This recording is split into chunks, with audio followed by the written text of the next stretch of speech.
എൻ്റെ പ്രിയപ്പെട്ടവരെ,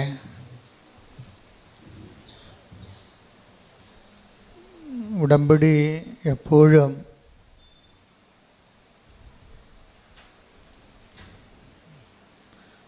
ഫയറാകുന്നത് ഉടമ്പടി ജീവിതത്തിൽ നമ്മൾക്ക് അതിൻ്റെ അപ്ഡേഷൻസ് വരുന്നത് പുതിയ പുതിയ ബോധ്യങ്ങൾ ലഭിക്കുമ്പോഴാണ്. രണ്ട് തരത്തിൽ നമുക്ക് ഉടമ്പടിയിൽ വളരാൻ പറ്റും. ഒന്ന്, ബോധ്യങ്ങളിൽ നിന്ന് ബോധ്യങ്ങളിലേക്ക് പോകുന്നതനുസരിച്ച് വളരും. ഈ ബോധ്യങ്ങളിൽ നിന്ന് ബോധ്യങ്ങളിലേക്ക് പോകുന്നതിന് ആനുപാതികമായിരിക്കും നമ്മുടെ അനുതാപത്തിൻ്റെ ആഴപ്പെടൽ. ഒരു വ്യക്തി ആധ്യാത്മികമായിട്ട് വളരുന്നതെന്ന് വെച്ചാൽ അതിൻ്റെ അർത്ഥം അദ്ദേഹത്തിൻ്റെ പെരുമാറ്റങ്ങൾ, ശീലങ്ങൾ, സ്വഭാവങ്ങൾ, അദ്ദേഹത്തിൻ്റെ സാക്ഷി ജീവിതം ഒക്കെ അടിസ്ഥാനപ്പെടുത്തിയിരിക്കുന്നത് ഈ ബോധ്യങ്ങളിലാണ്. കഴിഞ്ഞ ദിവസങ്ങളിൽ ഞാനിത് ഇങ്ങനെ പെട്ടെന്ന് ഇങ്ങനെ ഈ സമയത്തിവിടെ പറയാൻ കാരണം, കഴിഞ്ഞ ദിവസം ഞാനിവിടെ ആൾക്കാരെ കണ്ടുകൊണ്ട് അവരുടെ കാര്യങ്ങളൊക്കെ കേട്ടുകൊണ്ട് പ്രാർത്ഥിച്ചുകൊണ്ടൊക്കെ നിൽക്കുമ്പോൾ ഒരു സഹോദരി എനിക്ക് ഉടമ്പടി ധ്യാനം പുതിയ ബോധ്യങ്ങൾ നൽകിയെന്ന് പറഞ്ഞു. അതെനിക്ക് ഭയങ്കരമായിട്ട് ക്യാച്ച് ചെയ്ത് അത് ആധ്യാത്മികമായ ഒരു വളർച്ചയാണ് എൻ്റെ ഇത് വരണത്. കാര്യം നമുക്കറിയാമല്ലോ, ബോധ്യം എങ്ങനെയാണ് ബോധ്യം ഉണ്ടാകണത്, അതിനെക്കുറിച്ച് നിങ്ങൾ കൃത്യമായിട്ട് മനസ്സിലാക്കണം. ഒരാൾക്ക് ബോധ്യം ഉണ്ടാകണത് എങ്ങനെയാണ്? ബോധ്യത്തിൻ്റെ ആദ്യ രൂപങ്ങൾ, പ്രാഗ്രൂപങ്ങൾ എന്താണ്? ബോധ്യത്തിൻ്റെ പ്രാഗ്രൂപം അറിവാണ്. ആദ്യം ഉണ്ടാകുന്നത്. അപ്പം നിങ്ങൾ ചെയ്യേണ്ടതെന്ന് വെച്ച് കഴിഞ്ഞാൽ ആസ് മച്ച് ആസ് പോസിബിൾ അറിവ് സമ്പാദിക്കണം ഉടമ്പടിയെക്കുറിച്ച്. അല്ലെങ്കിൽ ഉടമ്പടി കറക്റ്റാകത്തില്ല. എന്തുമാത്രം നിങ്ങൾക്ക് ഉടമ്പടിയെക്കുറിച്ച് അറിവ് സമ്പാദിക്കുന്നുവോ അതിന് ആനുപാതികമായിട്ടായിരിക്കും ബാക്കിയുള്ള സംഭവങ്ങൾ നടക്കുന്നത്. ഉടമ്പടിയെക്കുറിച്ചുള്ള അറിവ് സമ്പാദിക്കാനുള്ള സോഴ്സ് എന്ന് പറയുന്നത് ഒന്ന് അച്ഛൻ്റെ ഉടമ്പടി ധ്യാനം തന്നെയാണ്. രണ്ടാമത്തത് ജനങ്ങളുടെ സാക്ഷ്യാനുഭവങ്ങൾ. മൂന്നാമത്തത് ഉടമ്പടി ലിറ്ററേച്ചർ, ഉടമ്പടി സാഹിത്യമുണ്ട്. അച്ഛന് എഴുതിയിട്ടുള്ള പുസ്തകങ്ങളുണ്ട്. 2 പുസ്തകങ്ങൾ ഇവിടെ ഉണ്ട്.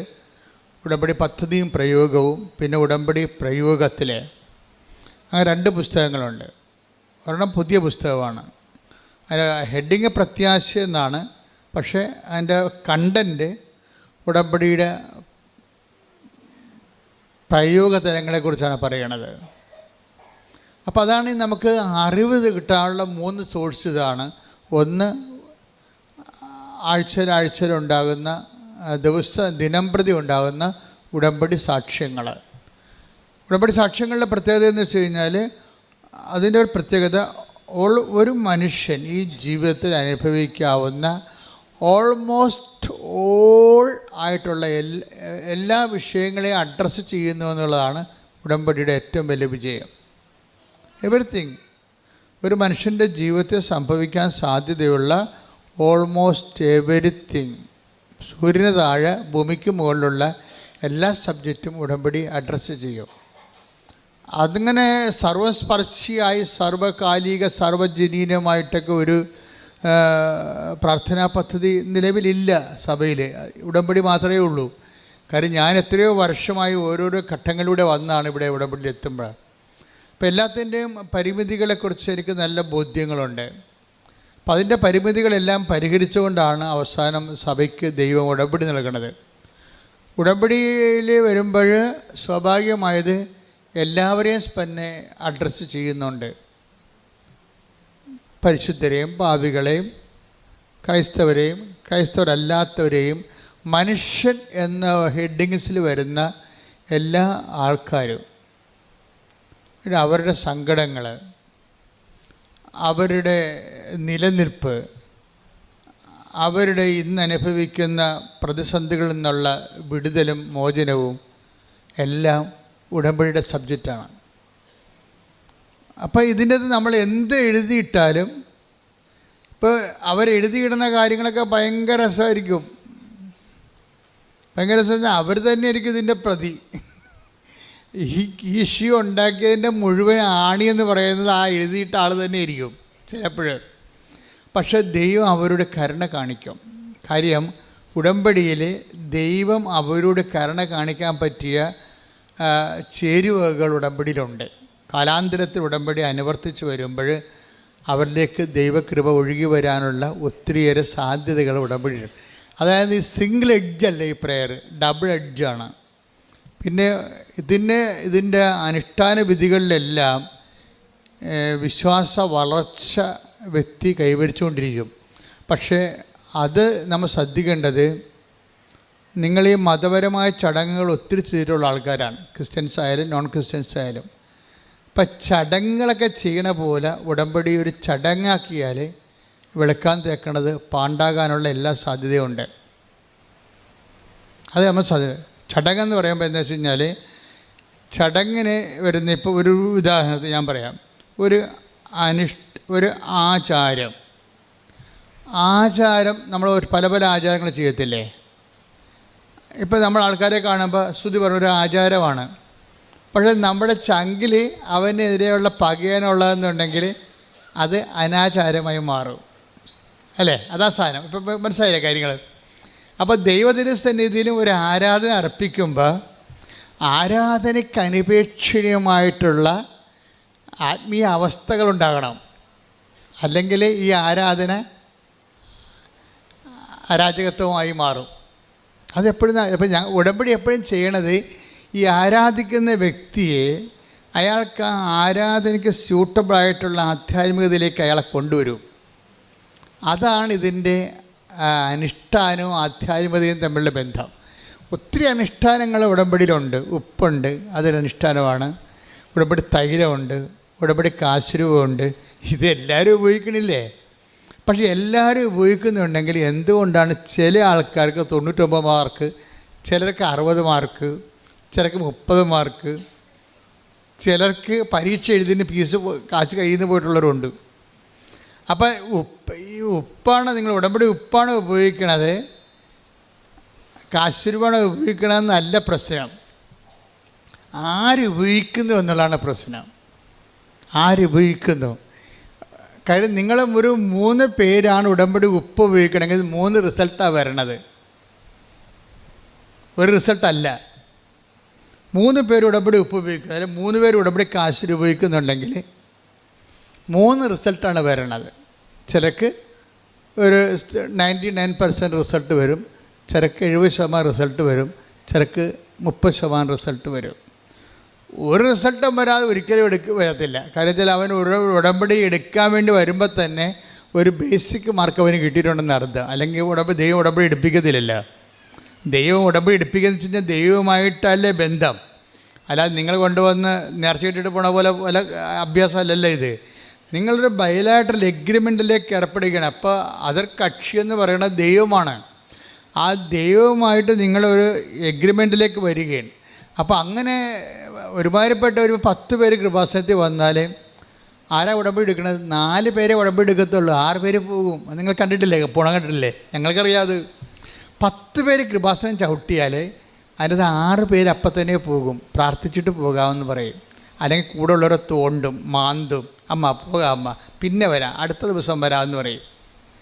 അവർക്ക് കാര്യത്തിൽ അവർ കോൺഫറായിട്ടില്ല ഉടമ്പടിയിലേക്ക്. പക്ഷെ അമ്മയെ ദൈവം വിളിച്ചിട്ടുണ്ട്. അപ്പോൾ അമ്മ പറയും, നീ പോയി കാറിൽ ഉറങ്ങ്, ഞാനിത് എടുത്തിട്ട് വരട്ടെന്ന് പറയും. കാര്യം എന്താ? മകനെ അല്ലെങ്കിൽ മകൾക്ക് ഉടമ്പടിയെ വിളിച്ചിട്ടില്ല. കാര്യം ഉടമ്പടി എന്ന് പറയുന്നത് ദൈവമായിട്ടുള്ള ബയലാറ്ററൽ എഗ്രിമെൻ്റാണ്. ആ എഗ്രിമെൻറ്റ് ദൈവം സമ്മതിക്കണ്ടേ? ഇപ്പോഴൊരു മൊബൈൽ പ്രാന്തിയാണെങ്കിൽ ദൈവം സമ്മതിക്കുമോ? സമ്മതിക്കത്തില്ല. ഈ പണ്ടാരമായിട്ട് ഉടമ്പടി ചെയ്തിട്ട് ദൈവത്തിന് എന്ത് കിട്ടാനാ? അപ്പോൾ ഈ സാധനത്തിന് അപ്പം പെരുക്കം വന്നിട്ട് ആ സാധനം അപ്പം തന്നെ 4 കാലം വീണ് കാലും പറത്തിക്കൊണ്ട് ഓടിക്കളയും. പക്ഷേ ഈ സാധനം പിന്നെ തിരിച്ചു വരും. കാര്യം അമ്മ എന്ന് പറയുന്ന ആ ഉടമ്പടി, ദൈവം ഉടമ്പടി എടുക്കാൻ വേണ്ടി വിളിച്ച ആൾ പ്രത്യേകം മെനയായിട്ട് ഉടമ്പടി ചെയ്തുകൊണ്ട് അടയാളം കിട്ടിക്കഴിയുമ്പോൾ അവർക്കൊരു ആവശ്യമുണ്ട്. ആദ്യം ചാടിപ്പോയി വരും, പിന്നീട് തിരിച്ചു വരും. അവർ സാക്ഷ്യങ്ങൾ കേൾക്കാം. എന്തുമാത്രം സാക്ഷ്യങ്ങൾ അങ്ങനെ വരുന്നത്. ഞാൻ ഉടമ്പടി അമ്മ ഉടമ്പടി എടുത്തപ്പോൾ ഞാൻ കാറിൽ പോയിരുന്നുണ്ട്, TV കാണുക, അവിടുത്തെ കോമഡി കാണുകയായിരുന്നു, എനിക്ക് ഇതിനകത്തൊരു താല്പര്യം തോന്നിയില്ല എന്നൊക്കെ പറയും. പക്ഷെ ആദ്യം തോന്നിയില്ലെങ്കിലും കാലാന്തരത്ത് നീ ഇവിടെ വന്ന് ചവിട്ടിപ്പോയില്ലേ, ചവിട്ടുമ്പോൾ സ്വാഭാവികമായിട്ടൊരു ഗ്രേസ് മാർക്ക് നിനക്ക് കിട്ടും. ചവിട്ടിക്കഴിഞ്ഞാൽ എന്താ കാര്യം? അമ്മ പ്രത്യക്ഷപ്പെട്ട സ്ഥാനത്ത് വരാനുള്ള അനുവാദം കിട്ടിയില്ലേ, എൻട്രി പാസ്സായില്ലേ. അപ്പോഴങ്ങനെ എൻട്രി പാസ് കിട്ടിയ ആൾക്കാർ ചിലപ്പോൾ ഡ്രൈവറായിരിക്കും, നിങ്ങൾ ചിലപ്പോൾ ഭീഷണ പാർട്ടി ആയിരിക്കും, ഡ്രൈവിങ് കഴിഞ്ഞാൽ വൈകുന്നേരം ചിലപ്പോൾ ബിസി കിടന്ന് തുടങ്ങിയും പ്രാർത്ഥിക്കാത്ത കക്ഷിയായിരിക്കും. ഒരു പ്രാർത്ഥനക്കാരെ 10 പൈസ കിട്ടുന്ന കാര്യം നിങ്ങളെ കൊണ്ടുവന്ന് ആക്കിയിട്ട് എങ്ങനെ ഇവിടെ ഇരിക്കുക, എന്നാ പരിപാടി അവിടെ നടക്കണമെന്നൊക്കെ അവിടെയൊക്കെ ചുറ്റും നടന്ന് കണ്ടുവച്ചും അങ്ങനെ കുത്തിയിരിക്കുന്ന പാർട്ടി. പക്ഷെ കുറച്ച് കഴിയുമ്പോൾ നിങ്ങൾ ദൈവം വിളിക്കും. ഒരു 6 മാസം കഴിയുമ്പോൾ നിങ്ങളെ വിളിക്കും. ആ ഇടുക്കി ഞങ്ങളുടെ ഡ്രൈവറിൻ്റെ സാക്ഷ്യം കേട്ട്, അയാൾക്ക് ഭയങ്കര വെള്ളമടിയാണ്, അയാൾ മുടിഞ്ഞ് തേച്ച് കഴുകിയിരിക്കുകയാണ്. അവസാനം പുള്ളിക്കാരൻ്റെ വണ്ടി വരെ കടത്തിലായി. പുള്ളി ആൾക്കാരെ എന്നാലും ആൾക്കാരെ കൊണ്ടുവരേണ്ട പരിപാടിയാണ് പുള്ളിക്കുള്ളത്. അത് കഴിയുമ്പോൾ പുള്ളിക്കിടന്ന് ഇപ്പം എന്നിട്ട് ഇവരെ ഇട്ടിട്ട് സ്ക്രൂ ചെയ്യും. ചില ഡ്രൈവർമാർ കൃപയില്ലാത്തവരാണെങ്കിൽ പ്രാർത്ഥിക്കാൻ വന്നവർ എപ്പോഴും വിളിച്ചുകൊണ്ടിരിക്കും. നിങ്ങൾ ചെയ്യേണ്ടതെന്ന് വെച്ച് കഴിഞ്ഞാൽ ഉടമ്പടി ചെയ്യാൻ വരുമ്പോൾ തന്നെ നിങ്ങൾ സ്വിച്ച് ഓഫ് ചെയ്ത് കളയണം മൊബൈൽ. അതാണ് ചെയ്യേണ്ടത്. കാരണം വെച്ചാൽ എടുക്കരുത്. കാര്യം ഒരിക്കലും നിങ്ങൾ ഉടമ്പടി ചെയ്യാൻ വേണ്ടി വരുന്നവരുടെ മൊബൈലിലൂടെ നിങ്ങൾക്ക് ഇത്രയും നാൾ എൻ്റെ അനുഭവത്തിൽ നോക്കുകയാണെങ്കിൽ ഒരു 60% നിങ്ങളെ ഉടമ്പടിയിൽ നിന്ന് പിന്തിരിപ്പിക്കാനുള്ള പിന്തിരിപ്പൻ ശക്തികളായിരിക്കും അതർ എൻഡിലുള്ളത്. അത് മകനായിരിക്കും. അമ്മ തിരിച്ചറിക്കാടെന്ത് ചെയ്യും? അമ്മ പോയി കിടക്കണ ആ കൃപാസനത്തിൽ, എൻ്റെ തിരിച്ചറിക്കാടെന്ത് ചെയ്യും? എടാ അവിടെ ഉണ്ടാന്ന് നോക്കടാ, തീർന്ന് നമ്മൾ ഡെസ്പായി, നമ്മുടെ വിശ്വാസ പ്രമാണം പൊട്ടിപ്പോയി അവിടെ വെച്ച് പ്രാർത്ഥിച്ചുകൊണ്ട് നിൽക്കുകയായിരുന്നു. അപ്പോഴാണ് ഈ പണ്ടാരം വിളിച്ചത്. പിശാച് വിളിപ്പിക്കുന്നതാണ് ഈ സാധനം. നമുക്ക് ഏൽപ്പിക്കത്തില്ല. തിരിച്ചേക്കാട്ടാണ് അവിടെ ഇരിപ്പുണ്ടാകുകയെ. അവനെന്നും പണ്ട് മുതൽ അവൻ്റെ കളസം വരെ നമ്മൾ 35 വയസ്സായാലും നമ്മൾ എടുത്തു കൊടുക്കണം. അത്ര ഒരു സാധനത്തിന് നിങ്ങൾ വളർത്തിക്കൊണ്ട് വന്നിരിക്കുന്നത്. നിങ്ങൾക്ക് പണിയാണത് ശരിക്കും. പിള്ളേരെ കൊണ്ട് പിള്ളേരുടെ കാര്യങ്ങൾ ആദ്യം മുതൽ ചെയ്തിച്ചില്ലെന്നുണ്ടെങ്കിൽ മരണം വരെ പണിയായിരിക്കും നമുക്ക്. ചില അമ്മമാർ അയ്യോ കൊച്ചല്ല കുഞ്ഞല്ല എന്ന് പറഞ്ഞുകൊണ്ട് അവളെ കൊച്ചല്ല കുഞ്ഞല്ല എന്ന് പറഞ്ഞുകൊണ്ട് ഒരു പരിപാടിയും ചെയ്യിക്കത്തില്ല. ഈ പണ്ടാരൊക്കെ ചെന്ന് ഡൈവേഴ്സ് ചെയ്തിട്ട് തിരിച്ചു വരും. കാര്യം കെട്ടി വിട്ട് ചെല്ലുമ്പോൾ അമ്മയമ്മ സമ്മതിക്കുക. കാര്യം ഒരു പണിയും ചെയ്യിക്കത്തില്ല. എനിക്ക് പഠിക്കണം എന്ന് പറയുമ്പോൾ അവൾക്ക് പഠിക്കട്ടെ എന്ന് അമ്മ പറയും. അവസാനം പഠിത്തം മാത്രമേ ഉള്ളൂ. സാധനം വേറെ ഒരു സാധനമില്ല, ജീവിതമായിട്ട് ബന്ധമില്ല. ഇവിടെ ഡൈവേഴ്സ് എന്ന് പറയുന്ന ആ വിഷയം ഇപ്പോൾ കൂടിയില്ലേ, അതിൻ്റെ നല്ലൊരു ശതമാനം കാര്യങ്ങൾ അമ്മമാരുടെ കയ്യിൽ തന്നെ ഇരിക്കേണ്ടത്. ഒരു സംശയമില്ല കാര്യം, ഒരു സംശയമില്ല. നിങ്ങൾ ആദ്യമേ തന്നെ അത് ശ്രദ്ധിക്കണം. അല്ലെങ്കിൽ ഇനിയുള്ള സമയം പ്രാർത്ഥിക്കാനും പിന്നെ ശാസിക്കാൻ കഴിയണം. അപ്പനും അമ്മയും ആകുമ്പോൾ ഈശോ എന്താണ് നീ ഞങ്ങളോട് ഇങ്ങനെ കാണിച്ചതെന്ന് ചോദിച്ചില്ലേ. ഏത് ഈശോയാണെന്ന് ദൈവമാണെന്ന് പറഞ്ഞിട്ടും കാര്യമില്ല. അമ്മയുടെ ഡ്യൂട്ടി ചെയ്യും. എന്താണ് ഈശോ നീ ഞങ്ങളോട് ഇങ്ങനെ ചെയ്തത്, ഞാനും നിൻ്റെ അപ്പനും കൂടി എന്തുമ്പോൾ നിന്നെ അന്വേഷിച്ചെന്ന് അറിയാമോ? അത് ശാസനയാണ്. ആ സംഭവം ശാസനയാണ്.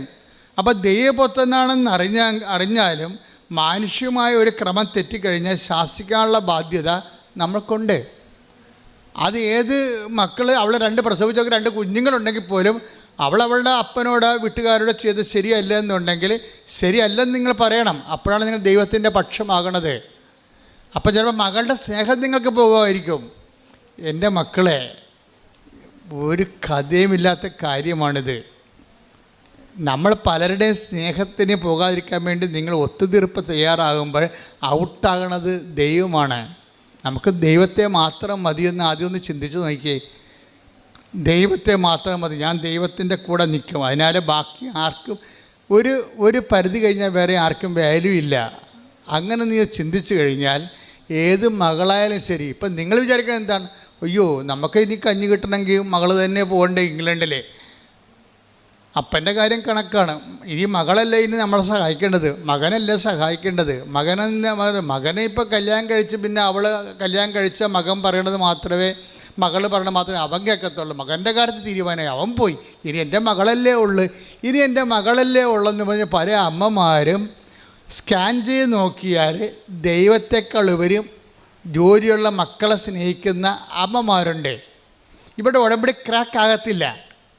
കാരണം ദൈവത്തിനറിയാം ഒരു വിഷയം വന്നു കഴിഞ്ഞാൽ ജോലിയുള്ള 10 പൈസ വരുമാനമുള്ള മകൾ പറയണതായിരിക്കും നിങ്ങൾ കേൾക്കണത് ദൈവത്തിൻ്റെതല്ലെന്ന്. അത് ദൈവത്തിനറിയാമത്. അതുകൊണ്ടാണ് നമ്മൾ സ്റ്റേണായിട്ട്, ഇതാണ് ഉടമ്പടി ആധ്യാത്മികത എന്ന് പറയുന്നത്.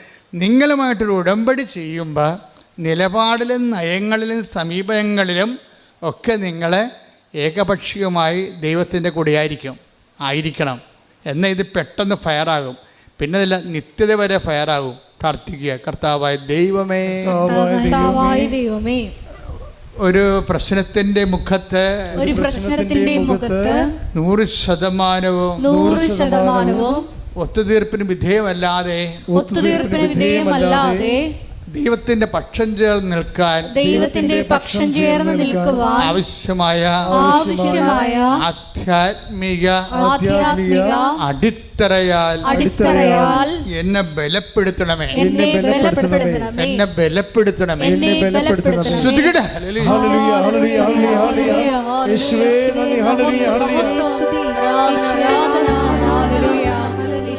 ഇപ്പൊ ഫസ്റ്റ് ബോധ്യം ഞാൻ നിങ്ങൾക്ക് കൈമാറി തന്നു. എന്താണ് കാര്യം?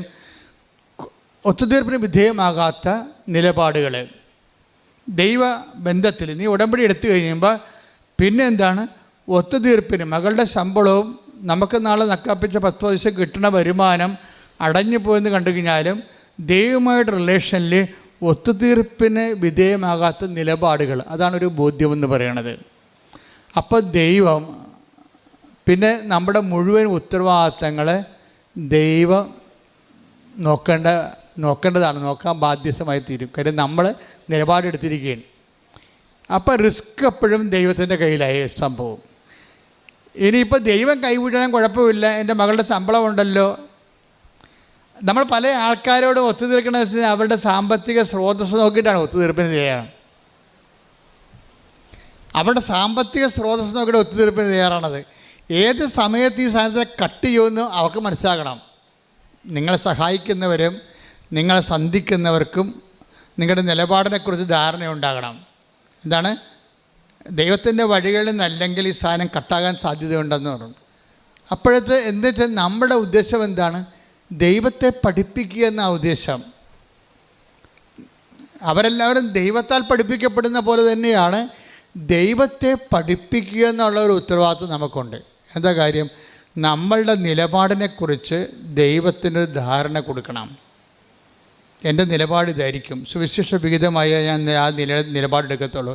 അത്ര കൊലകൊമ്പനായാലും ശരി, എൻ്റെ നിലപാട് ഇതായിരിക്കും. എൻ്റെ കഴിവനുസരിച്ച് ഞാൻ അതിൻ്റെ കൂടെ നിൽക്കുകയും ചെയ്യും. നമ്മുടെ കഴിവപ്പെടാത്ത കാര്യങ്ങളുണ്ട്, അത് നമുക്കൊന്നും ചെയ്യാൻ പറ്റത്തില്ല. ദൈവത്തിന് പറയണം, എൻ്റെ ദൈവമേ, എൻ്റെ കഴിവനുസരിച്ച് എൻ്റെ നിലപാടിൽ ഉറച്ചു നിൽക്കാൻ നിന്നെ അതിലെ ഒന്നാം സ്ഥാനത്ത്. ഇവിടെയാണ് വിഷയം. പ്രൈമറി റെഫറൻസ് വരണം. ദൈവത്തിന് പ്രൈമറി റെഫറൻസ്. ഉടമ്പടി എന്ന് പറയുന്ന ഒരു ജീവിതമാണ്. അവിടെ കിട്ടേണ്ട രണ്ടാമത്തെ ബോധ്യം എന്ന് പറയുന്നത് പ്രൈമറി റെഫറൻസ് ദൈവത്തിന് വരണം. ഫസ്റ്റ് റെഫറൻസ്, നമ്മുടെ ഫസ്റ്റ് റെഫറൻസ് ദൈവത്തിന് വരണം.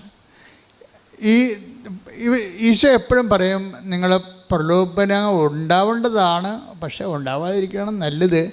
കർത്താവ് ആ കാര്യത്തിലൊരു അംബിഗ്യസ് ആണ്. ഇത് സിറ്റുവേഷനിലാണ് അങ്ങനെ പറയണത്. ടെംപ്റ്റേഷനെ കുറിച്ച് പറയണത് സിറ്റുവേഷനിലാണ്. എന്ന് വെച്ചാൽ പ്രലോഭനം ഉണ്ടാകാതിരിക്കുന്നതാണ് നല്ലത്. കാര്യം ഉണ്ടായാൽ നിങ്ങൾ വീണ് പോകുമെന്ന് എനിക്ക് ഉറപ്പാണ്. പക്ഷേ പ്രലോഭനം ഉണ്ടാവും. അപ്പോൾ ഇതാണ് അതിൻ്റെ ഈ ടെംപ്റ്റേഷൻ. ഇപ്പം പ്രൈമറി റെലംസിൽ പ്രാഥമികമായിട്ടുള്ള ബന്ധത്തിൽ ദൈവത്തിന് ഒന്നാം സ്ഥാനമാണെങ്കിലും പ്രലോഭനം ഉണ്ടാവും. ഇതിനെതിരെ ഒരു പ്രലോഭനം ഉണ്ടാവാതിരിക്കുന്ന ഒരു സാഹചര്യം ഈശോ പ്രീസപ്പോസ് ചെയ്യുന്നുണ്ട്. എന്ന് വെച്ച് കഴിഞ്ഞാൽ നമ്മൾക്ക് ഒരു ഇഷ്യൂ ഫേസ് ചെയ്യേണ്ട ആവശ്യമില്ലാത്ത സാഹചര്യം വരിക. ഇപ്പം നമ്മളെ ദൈവം തോൽപ്പിക്കാൻ ഉദ്ദേശിക്കുമ്പോഴാണ് നമ്മൾ തോൽപ്പിച്ച് കഴിയുമ്പോൾ ദൈവം നമ്മളും തമ്മിലൊരു കമ്മ്യൂണിക്കേഷൻ ഗ്യാപ്പ് ഉണ്ടാവും. ഈ കമ്മ്യൂണിക്കേഷൻ ഗ്യാപ്പ് ചില ആൾക്കാരുടെ കയ്യിലിരിപ്പ് കൊണ്ട് ദൈവം മനഃപൂർവ്വം ഇഷ്യൂസ് ക്രിയേറ്റ് ചെയ്യും. എന്ന് വെച്ചാൽ ആ ക്രിയേഷനിൽ ഇവർ ദൈവത്തിൽ നിന്ന് ഇപ്പം നിരക്കാത്ത തീരുമാനം എടുക്കാൻ സമ്മർദ്ദത്തിലാകും. അതിനാണ് പ്രലോഭനം ഉണ്ടാവുമെന്ന്, അതായത് പ്രലോഭനം ഉണ്ടാവാതിരിക്കുന്ന നല്ലതെന്ന് പറഞ്ഞാൽ ഉണ്ടായ വീണു പോകാൻ സാധ്യതയുണ്ട്. ഇതിനൊരു സേഫ് സോണുണ്ട്. നിങ്ങൾക്കറിയാമല്ലോ, ഒരു ടൈം കഴിഞ്ഞാൽ നമ്മുടെ ഉപഗ്രഹങ്ങളൊക്കെ നമ്മൾ വിക്ഷേപിക്കത്തില്ലേ. അപ്പോൾ അതിൻ്റെ അറ്റ്മോസ്ഫിയർ കഴിഞ്ഞാൽ പിന്നെ അത് ലൈറ്റ് വെയിറ്റ് ആയിട്ടിരിക്കും. അതുവരെ നമ്മൾ റോക്കറ്റ് കത്തിച്ചുകൊണ്ടേ ഇരിക്കണം. ഓരോരോ തിന്മകളും ഓരോ തിന്മകളും പാപത്തിനെതിരെയുള്ള പോരാട്ടങ്ങൾ നടത്തിക്കൊണ്ടിരിക്കണം. ഇനി ഒരു ടൈം കഴിയുമ്പോൾ നല്ല പോരാട്ടക്കാരിയാണ് നീയെങ്കിൽ ദൈവം നിൻ്റെ സത്യസന്ധത കണക്കിലെടുത്തിട്ട് ഒരു ടൈം കഴിയുമ്പോൾ നിന്നെ ഇതിൽ നിന്ന് റിലീവ്ഡ് ആക്കും. അപ്പം നീ ലൈറ്റ് വെയിറ്റ് ആകും. അപ്പം നിനക്ക് ഇഷ്യൂ നിൻ്റെ മുമ്പിൽ കൊണ്ടുവരത്തില്ല. കാര്യം കൊണ്ടുവരാതെ നീ സേഫ് സോണിൽ കൊണ്ടുപോകും. ഇതിനകത്ത് ആധ്യാത്മിക ജീവിതത്തിൽ ഒരു സേഫ് സോണുണ്ട്. അതാണ് ഈശോ പറയണത്. ഉണ്ടാവാതിരിക്കുന്ന നല്ലതെന്ന് പറയണത് ഉണ്ടാവാതിരിക്കാനുള്ള സാധ്യതയുണ്ട് അവിടെ. അപ്പം നീ കുമ്പസാരിക്കാൻ വരുമ്പോൾ നിനക്ക് പ്രത്യേകിച്ച് പാപങ്ങളൊന്നും കാണത്തില്ല. എന്താ കാര്യം? നിൻ്റെ ദൈവം ആ മേഖലയിൽ ടെസ്റ്റിംഗ് ടൈം കഴിഞ്ഞു. ഇനി ടെസ്റ്റിംഗ് ടൈം പലപ്പോഴും ടെസ്റ്റിങ് ടെസ്റ്റ് മസ്റ്റാണ്. അതായത് എപ്പോഴും അധ്യായ വളർച്ചയ്ക്ക് എപ്പോഴും ടെസ്റ്റ് തരും. മിക്കവാറും ഈ പ്രൈമറി സ്കൂളിൽ വെച്ച് തന്നെ ആൾക്കാർ തോറ്റിട്ട് പഠനം നിർത്തുകയാണ് പതിവ്. അങ്ങനെയാണ്. 90 ആൾക്കാരുണ്ടെങ്കിൽ തന്നെ ആദ്യത്തെ കാലത്ത് തന്നെ കാര്യം ഇവൻ ആൾ ബേസിക്കായിട്ട് ശരിയല്ല, ലോകത്താനാണെന്ന് കണ്ടു കഴിഞ്ഞാൽ ടെസ്റ്റ് ചെയ്യും. ഒരു തരത്തിൽ പിന്നെ അതായത് ഗ്രാവിറ്റിയുള്ള ടെസ്റ്റ് നൽകിയിട്ട് ഇയാളെ പൂർണ്ണമായിട്ട് ഔട്ടായി കളയും. പിന്നെ ഇയാളുമായിട്ട് കമ്പനീസ് ഇല്ല. ദൈവമായിട്ട് മുന്നോട്ട് പോകണമെങ്കിൽ എപ്പോഴും നമ്മൾ ശ്രദ്ധിക്കേണ്ടത് ഒരു നിരന്തര അനുതാപത്തിൻ്റെ ഒരു മേഖലയിലേക്ക് നമ്മൾ പ്രവേശിക്കണം. അനുതാപം എന്ന് പറഞ്ഞാൽ ഇപ്പോൾ നിങ്ങൾക്കറിയാലോ, ഉടമ്പടിയിൽ കിട്ടേണ്ട മൂന്നാമത്തെ ബോധ്യം എന്ന് പറഞ്ഞപ്പോൾ നിരന്തര അനുതാപമാണ്. നിരന്തര അനുതാപം എന്നല്ല, നിരന്തര അനുതാപം. ഇപ്പം നിങ്ങളിപ്പോൾ ഒരു ധ്യാനം കൂടി അപ്പോഴൊന്ന് അനുദപിച്ചു, കുറച്ച് മോങ്ങി കുമ്പസാരിച്ച് കുർബാന സ്വീകരിച്ചു, അങ്ങനെ പിന്നെ കുറച്ച് നാൾ ഇങ്ങനെ നല്ല വെള്ളം ചപഞ്ഞ് നടന്നു, നിലച്ചായത്ത് വീഴുന്ന കുറുക്കനെ പോലെ നടന്ന്, മഴ പെയ്യുമ്പോൾ പിന്നെ പെയിൻ്റെല്ലാം പോയി പഴയ കുറുക്കനായി. അങ്ങനെയല്ലേ ധ്യാനങ്ങളിലേക്ക് സഞ്ചരിക്കുന്ന ജീവികളെ കണ്ടാൽ മനസ്സിലാവും. ആദ്യം ഒരു ധ്യാനം കൂടി നല്ല നിലച്ചായത്തിൽ പെയിൻറ്റ് വീണ പോലെ നല്ല കുറുക്കനായി. അപ്പോൾ ആൾക്കാരെ കാണുമ്പോൾ ശ്രുതി പറയും ബ്രദറാണ് സിസ്റ്ററാണെന്നൊക്കെ ശ്രുതി പറയും. കൃഷ്ണനാണെന്നൊക്കെ പണ്ട് കൃഷ്ണനാണെന്നൊക്കെ ധരിച്ചുള്ള കഥയില്ല പഞ്ചതന്ത്രത്തല്ല. പക്ഷെ മഴ പെയ്ത് കഴിയുമ്പോൾ ഇഷ്യൂ ഉണ്ടായി കഴിയുമ്പോൾ പെയിൻറ്റ് പോകും. എന്ന് പറഞ്ഞാൽ ഒരു ഉദാഹരണം ഞാൻ പറയാം. ഒരു ദിവസം ഇവിടെ പ്രസംഗിച്ചുകൊണ്ടിരിക്കുന്ന ഒരു ബ്രദർ അടിപൊളി പ്രസംഗം കഴിഞ്ഞപ്പോൾ എൻ്റെ അടുത്ത് വന്ന് അതിൻ്റെ പ്രസംഗത്തിൻ്റെ കൂലിയൊക്കെ വാങ്ങിച്ചുകൊണ്ട് പുള്ളി പോയി. ആശ്രയിച്ചു, അച്ഛാ ഒന്ന് ബ്ലസ് ചെയ്യണം, ഞാനൊരു കാര്യത്തിന് പോവുകയാണ്. അപ്പോൾ ഞാനോർത്ത് വല്ലയിടത്തും പ്രാർത്ഥിക്കാൻ പോവുകയാണ്. അല്ല, പിന്നീട് അറിഞ്ഞത് പുള്ളിയുടെ മകളെ കെട്ടിച്ചിട്ട് വീട്ടിൽ ഭയങ്കര പ്രശ്നം. എന്ന് വെച്ച് കഴിഞ്ഞാൽ അവൾക്ക് കൊടുക്കാമെന്ന് പറഞ്ഞ കാശ് മുഴുവൻ കൊടുത്തിട്ടില്ല. ഈ ബ്രദർ കൊടുത്തിട്ടില്ല.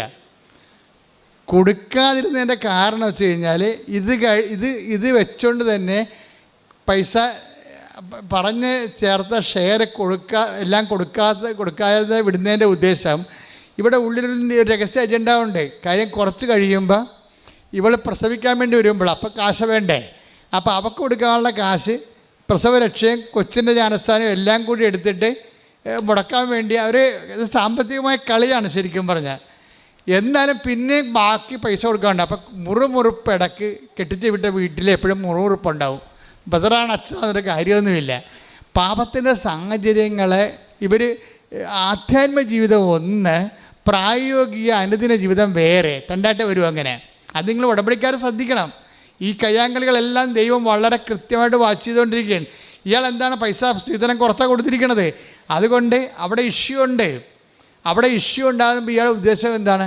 കുറച്ച് കഴിയുമ്പോൾ ഒന്ന് പ്രസവിച്ച് കഴിയുമ്പോൾ നാട്ടുകാരുടെ മുമ്പിൽ പ്രസവിച്ച് കൊച്ചിനെ കെട്ടിച്ചില്ലെന്ന് ചോദിച്ചാൽ വായടച്ച് കെട്ടിച്ച് അവൾ പ്രസവിച്ച് തീർന്ന്. അപ്പോൾ അപ്പനും അമ്മയും കൂടി തന്ത്രപൂർവ്വം മകളെ കെട്ടിക്കുകയും ചെയ്യും, മകളെ പ്രസവിപ്പിക്കുകയും ചെയ്യും, നാട്ടുകാരുടെ മുമ്പിൽ നല്ല പിള്ള ചവയും ചെയ്യും. എന്നിട്ട് പൈസ മൊത്തം അവിടെ കൊടുത്തിട്ടില്ല. അത് കാരണം അവിടുന്ന് ഇഷ്യൂ. എന്തിനാണ് കൊടുക്കാത്തതിൻ്റെ കാരണം എന്താണ്? ഇന്നലെ നാളെ ഇടിയുണ്ടാക്കി അവളെ ഇവിടെ തള്ളി പുറത്താക്കുമെന്നറിയാം. തള്ളി പുറത്താക്കാനാണ് അവർ ആഗ്രഹിക്കണത്. എന്തിനാണ്? ഇവിടെ കൊണ്ടുവന്ന് എടുത്തിട്ട് വേല എടുപ്പിച്ച് തിന്നണം. അതാ പ്രശ്നം. അപ്പോൾ ഈ ആൾക്കാർ ഉടമ്പടി എടുത്തുള്ള അവസ്ഥ എന്തായിരിക്കും? ഇത് ഒറ്റടക്കം പോകത്തില്ല. ഞാനുള്ള കാര്യം പറയുകയാണ്. അപ്പം മനസ്സിൽ എന്താണ്? അതുകൊണ്ടാണ് ഈശോ ചോദിക്കുന്നത്, വാട്ട് സ്പിരിറ്റ് ലീഡ്സ് യു. ഉടമ്പടി അഡ്രസ്സ് ചെയ്യണ പാപത്തെ അല്ല, ഉടമ്പടി അഡ്രസ്സ് ചെയ്യുന്നത് അനുതാപത്തെയാണ്. അനുതാപം ബേസിക്കായിട്ട് അനുദിന അപ്പവും നിത്യജീവനുമായിട്ട് ബന്ധപ്പെട്ടതാണ്. അനുതാപം എന്ന് പറയുമ്പോൾ നിങ്ങൾ ഈ ഭൂമിയിൽ അനുതപിച്ച് ദൈവത്തിന് എന്ത് കിട്ടാനാണ്? അനുതാപത്തിന് എപ്പോഴും ഒരു ഇറ്റേണൽ ലൈഫായിട്ടൊരു കണക്ഷനുണ്ട് അനുതാപത്തിന്. അനുതാപം ആവശ്യമുള്ള ആൾക്കാരെക്കുറിച്ച് എന്തിനാണ് ഈശോ അങ്ങനെ പറയണത്? അപ്പോൾ എന്തിനാണ് അനുദപിക്കണത്? ശരിക്കും പറഞ്ഞാൽ അനുദപിക്കണത് നിത്യജീവനിലേക്കുള്ള യാത്രയുടെ ഒരു പ്രീ റെക്വിസിറ്റായിട്ടാണ് റിപ്പൻഡൻസ് വരണത്. എന്ന് വെച്ച് കഴിഞ്ഞാൽ നമുക്ക് നിത്യജീവനിലേക്കുള്ള ദൈവത്തിലേക്കുള്ള യാത്രയുടെ ഒരു മുൻ ആവശ്യമായിട്ടാണ് അനുതാപം. അല്ലാതെ നിങ്ങൾക്ക് IELTS പാസ്സാകാനല്ല അനുതാപം. ഇവിടെ പല ആൾക്കാരും അനുദപിക്കുന്നുണ്ടേ. അപ്പോൾ അത് പാകിസ്ഥാൻ്റെ വെടിനിർത്തൽ പോലെ ആകുമെന്നേ ഉള്ളൂ. എന്ന് വെച്ചാൽ തൽക്കാലം ഒരു സംഭവം വീട് വെച്ചു, അനുതാപം തീർന്നു, പിന്നെ പഴയ പണ്ടാരമായി മാറും. ആ വീട്ടിൽ ഒരുമാതിരിപ്പെട്ട ആരും കിടത്തി പുറപ്പിക്കത്തില്ല. പണ്ട് വിരുന്നുകാരെങ്കിലും വരുമായിരുന്നു. വീട്ടുകാർ ചിലപ്പോൾ അവരുടെ കുടുംബത്തിലുള്ളവർ തന്നെ ഇത്തിരി പൈസ കുറവ് ആൾക്കാരില്ലേ. പണ്ട് ഇവരെല്ലാം കൂടി ഒരുമിച്ച് നിന്നൊക്കെ ജീവിച്ചൊക്കെ ഒരുമിച്ച് മുറി കിടന്ന് ഉറങ്ങിയതാണ്. ഇപ്പോൾ ഇവർക്ക് കൊട്ടാരം പോലെ ഒരു 5-8 മുറി വീട് വെച്ചിരിക്കുകയാണ്. ഇപ്പോഴെന്താണ് അവിടെ സ്റ്റാറ്റസ് ചേഞ്ച് ചെയ്ത് ഇപ്പം അതിനേക്കാൾ താഴ്ന്ന നിലവാരത്തിൽ ജീവിക്കുന്നവർക്ക് ഇവർക്ക് പുച്ഛമാണ്. എന്നിട്ട് ഈ പണ്ടാര ഉടമ്പടിയാണെന്ന് പറഞ്ഞ് സാക്ഷ്യം പറഞ്ഞ് നടക്കുകയാണ്. ഇതാണ് പ്രശ്നം. ഈ നിലപാടത്തിലൊരു പ്രശ്നമുണ്ട്. നിങ്ങളിപ്പോൾ ഉടമ്പടി എടുത്തു, നിങ്ങൾക്ക് ഭവനം പഴിച്ചു. ആ ഭവനത്തിൽ പണ്ട് കയറ്റിയവരെ നിങ്ങളിപ്പോൾ കയറ്റണില്ല. ആ ഭവനത്തിൻ്റെ അപ്പൂപ്പൻ്റെ അവസ്ഥ എന്താണ്? ചാർത്തിലേക്ക് കൊണ്ടുപോയിട്ടിരിക്കുകയാണ്.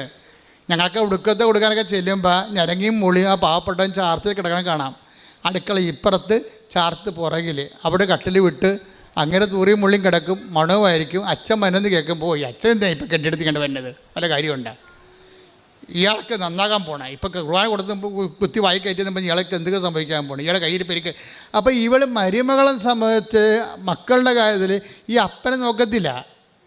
അപ്പനെ നോക്കാതിരുന്നതിൽ അപ്പനെ കുളിപ്പിക്കത്ത് പോലും ഇല്ല. ഇനിയിപ്പോൾ വേറെ ആരെങ്കിലും വന്ന് കുളിപ്പിച്ചാൽ അത്രയും നല്ലതാണെന്ന് പറഞ്ഞാൽ അവൾ നടക്കണത്. ഈ ഉടമ്പടിയുടെ പിന്നിലൊരു ആധ്യാത്മികതയുണ്ട്. ദൈവം ശോധന ചെയ്യുന്നൊരു ആധ്യാത്മികതയുണ്ട്, നിരീക്ഷിക്കുന്ന ആത്മീയത. അപ്പോൾ എന്തിനാണെന്നറിയാമോ? നിങ്ങൾക്ക് I am not satisfied with your covenant relations. നിങ്ങളുടെ ഉടമ്പടി റിലേഷൻസിൽ ഞാൻ നിങ്ങൾ വരെ പിടിക്കട്ട് സാക്ഷ്യം പറയും. ഞാൻ പക്ഷേ സാറ്റിസ്ഫൈഡ് അല്ല. കാര്യം ഉടമ്പടി എന്ന് പറഞ്ഞാൽ പക്ക അതായത് നിങ്ങൾക്കറിയാമല്ലോ, ആറ്റം ബോംബ് ഹിരോഷിമയിൽ ഇട്ട സാധനം കൊണ്ട് തന്നെയാണ്, ആ അറ്റോമിക് പവർ കൊണ്ട് തന്നെയാണ് നമ്മൾ കപ്പൽ ഓടിക്കുന്നത്, പോസിറ്റീവായിട്ടുള്ള കാര്യങ്ങൾക്ക് വേണ്ടി ഉപയോഗിക്കുന്നത്. അറ്റോമിക് എനർജി എന്ന് പറഞ്ഞാൽ ഭയങ്കര എനർജിയാണ്. ആൾ നശിപ്പിക്കാനും പറ്റും, അതേസമയം തന്നെ വികസനത്തിന് ഉപയോഗിക്കാൻ പറ്റിയ സംഭവമാണ്.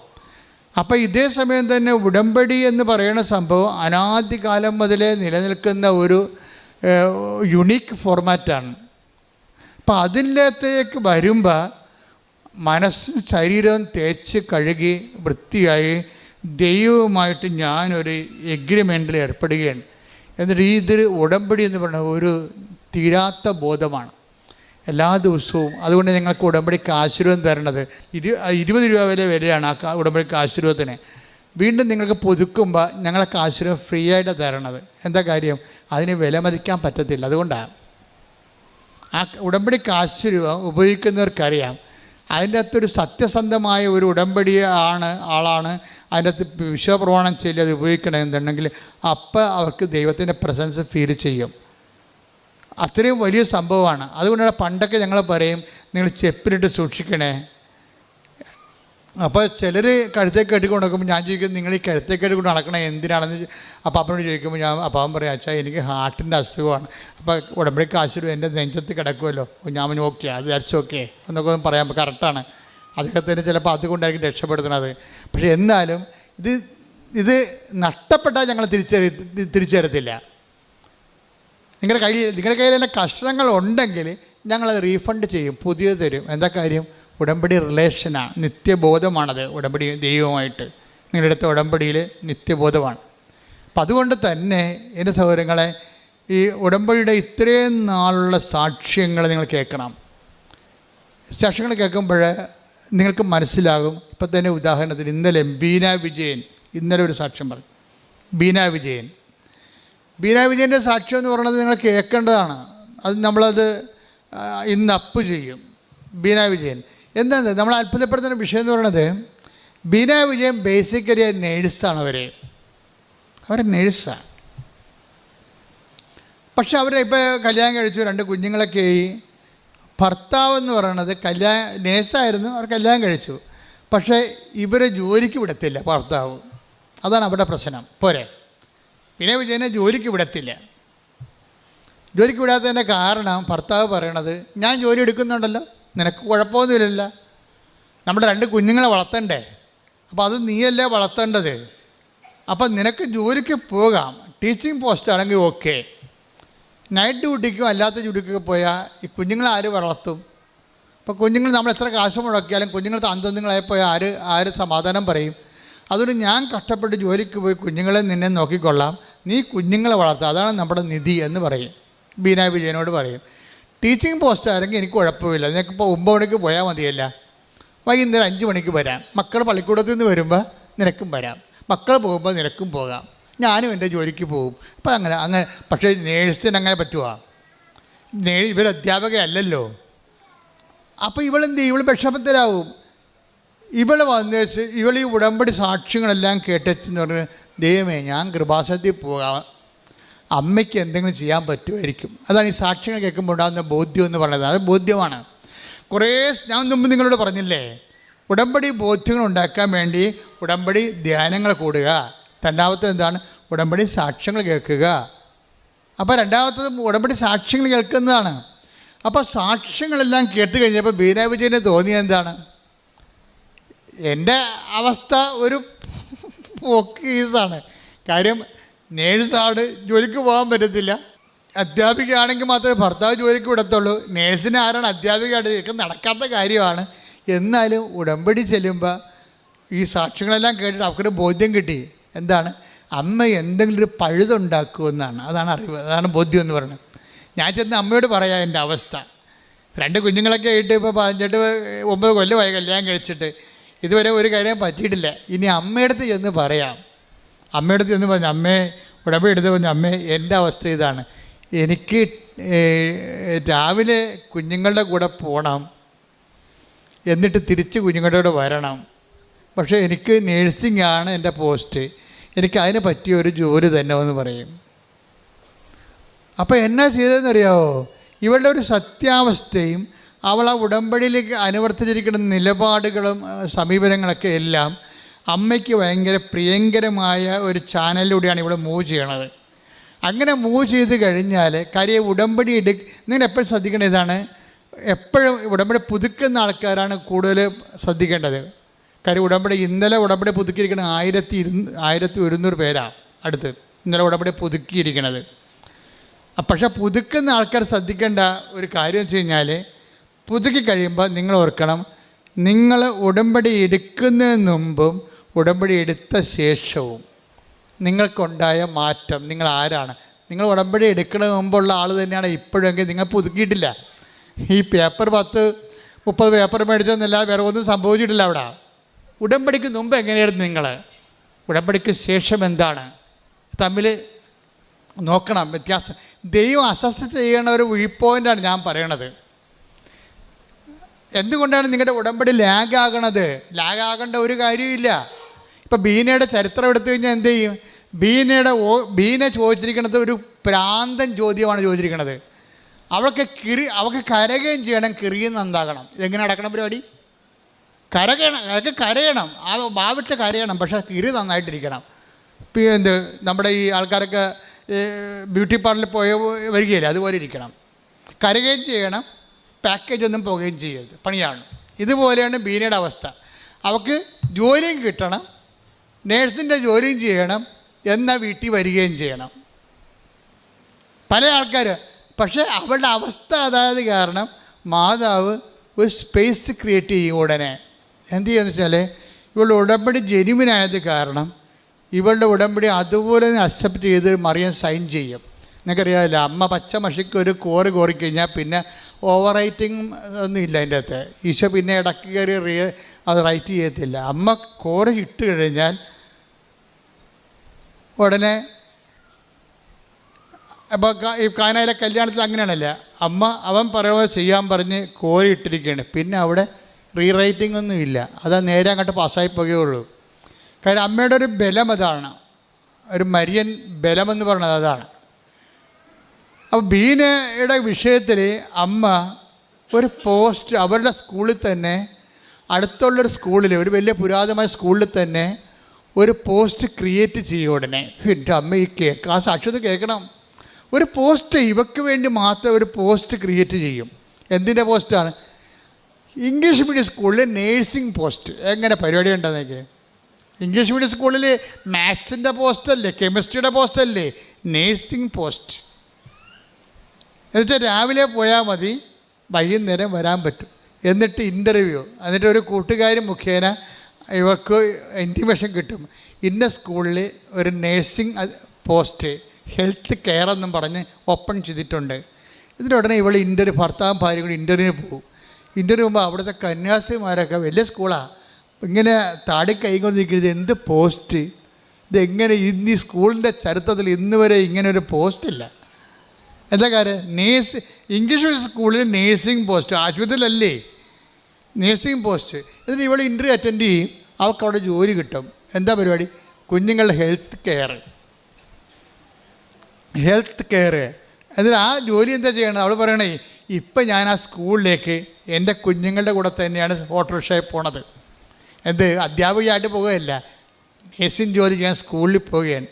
ഇവരെന്താണ് ഉടമ്പടി പറഞ്ഞത് അണുവിട തെറ്റാതെ കൃത്രിമമായിട്ട് ഒരു സ്കൂളിൽ ഒരു സ്പേസ്, ഒരു പോസ്റ്റ് സൃഷ്ടിച്ചിട്ട് അവിടെ തന്നെ ഇവളെ അഡ്മിറ്റ് ചെയ്തിരിക്കുകയാണ്. എന്നിട്ട് വൈകുന്നേരം ആകുമ്പോൾ ആ കുഞ്ഞുമായിട്ട് അവർ സ്കൂളിൽ നിന്ന് വരും. ഇതാണ് സാക്ഷ്യം. ഇതാണ് ഉടമ്പടി റേഞ്ച് എന്ന് പറയണത്. നിനക്ക് വേണ്ടി മാത്രം. അത് എന്നുവെച്ചാൽ ദൈവത്തിന് പണ്ട് മുതലേ ഉള്ള ഒരു നിലപാടാണത്. നീ ഉത്തമയാണെന്ന് കണ്ടാൽ നിനക്ക് വേണ്ടി ജനതകളെ. യെശയ്യാ 43:4 നീ എനിക്ക് വിലപ്പെട്ടവനും ബഹുമാന്യനും പ്രിയങ്കരനും ആയതുകൊണ്ട് നിനക്ക് പകരമായി മനുഷ്യരെയും നിന്റെ ജീവന് പകരമായി ജനതകളെയും ഞാൻ നൽകുന്നു. ദൈവത്തിന് പ്രിയങ്കരമായി നോക്കണം. ഉടമ്പടി പോലെ സത്യസന്ധമായ ഉടമ്പടി ഇൻവെസ്റ്റ്മെൻറ്റിലൂടെ നമുക്ക് ദൈവത്തിന് പ്രിയങ്കരമായി മാറ്റുന്നതിനേക്കാൾ വലിയ ഒരു പ്രാർത്ഥനാ രൂപമില്ല. ഇവിടെ എന്താ? ഒന്നിന് വായിച്ചേ. യെശയ്യാ 43:4 ഏറ്റു പറയുക. നീ എനിക്ക് വിലപ്പെട്ടവനും ബഹുമാന്യനും പ്രിയങ്കരനും ആയതുകൊണ്ട് നിനക്ക് പകരമായി മനുഷ്യരെയും നിന്റെ ജീവന് പകരമായി ജനതകളെയും ഞാൻ നൽകുന്നു. നമുക്ക് വേണ്ടി ഏതറ്റം വരെ, അറ്റ് എനി കോസ്റ്റ് ദൈവം ചെയ്യാൻ വിചാരിച്ചാൽ ചെയ്തിരിക്കും. പക്ഷേ ഒരു കോസ്റ്റ് മാത്രമേ ഉള്ളൂ. എന്താണ്? നീ എനിക്ക് വിലപ്പെട്ടവനായിരിക്കണം. പിന്നെ ആരാണ്? പ്രിയങ്കരനായിരിക്കണം.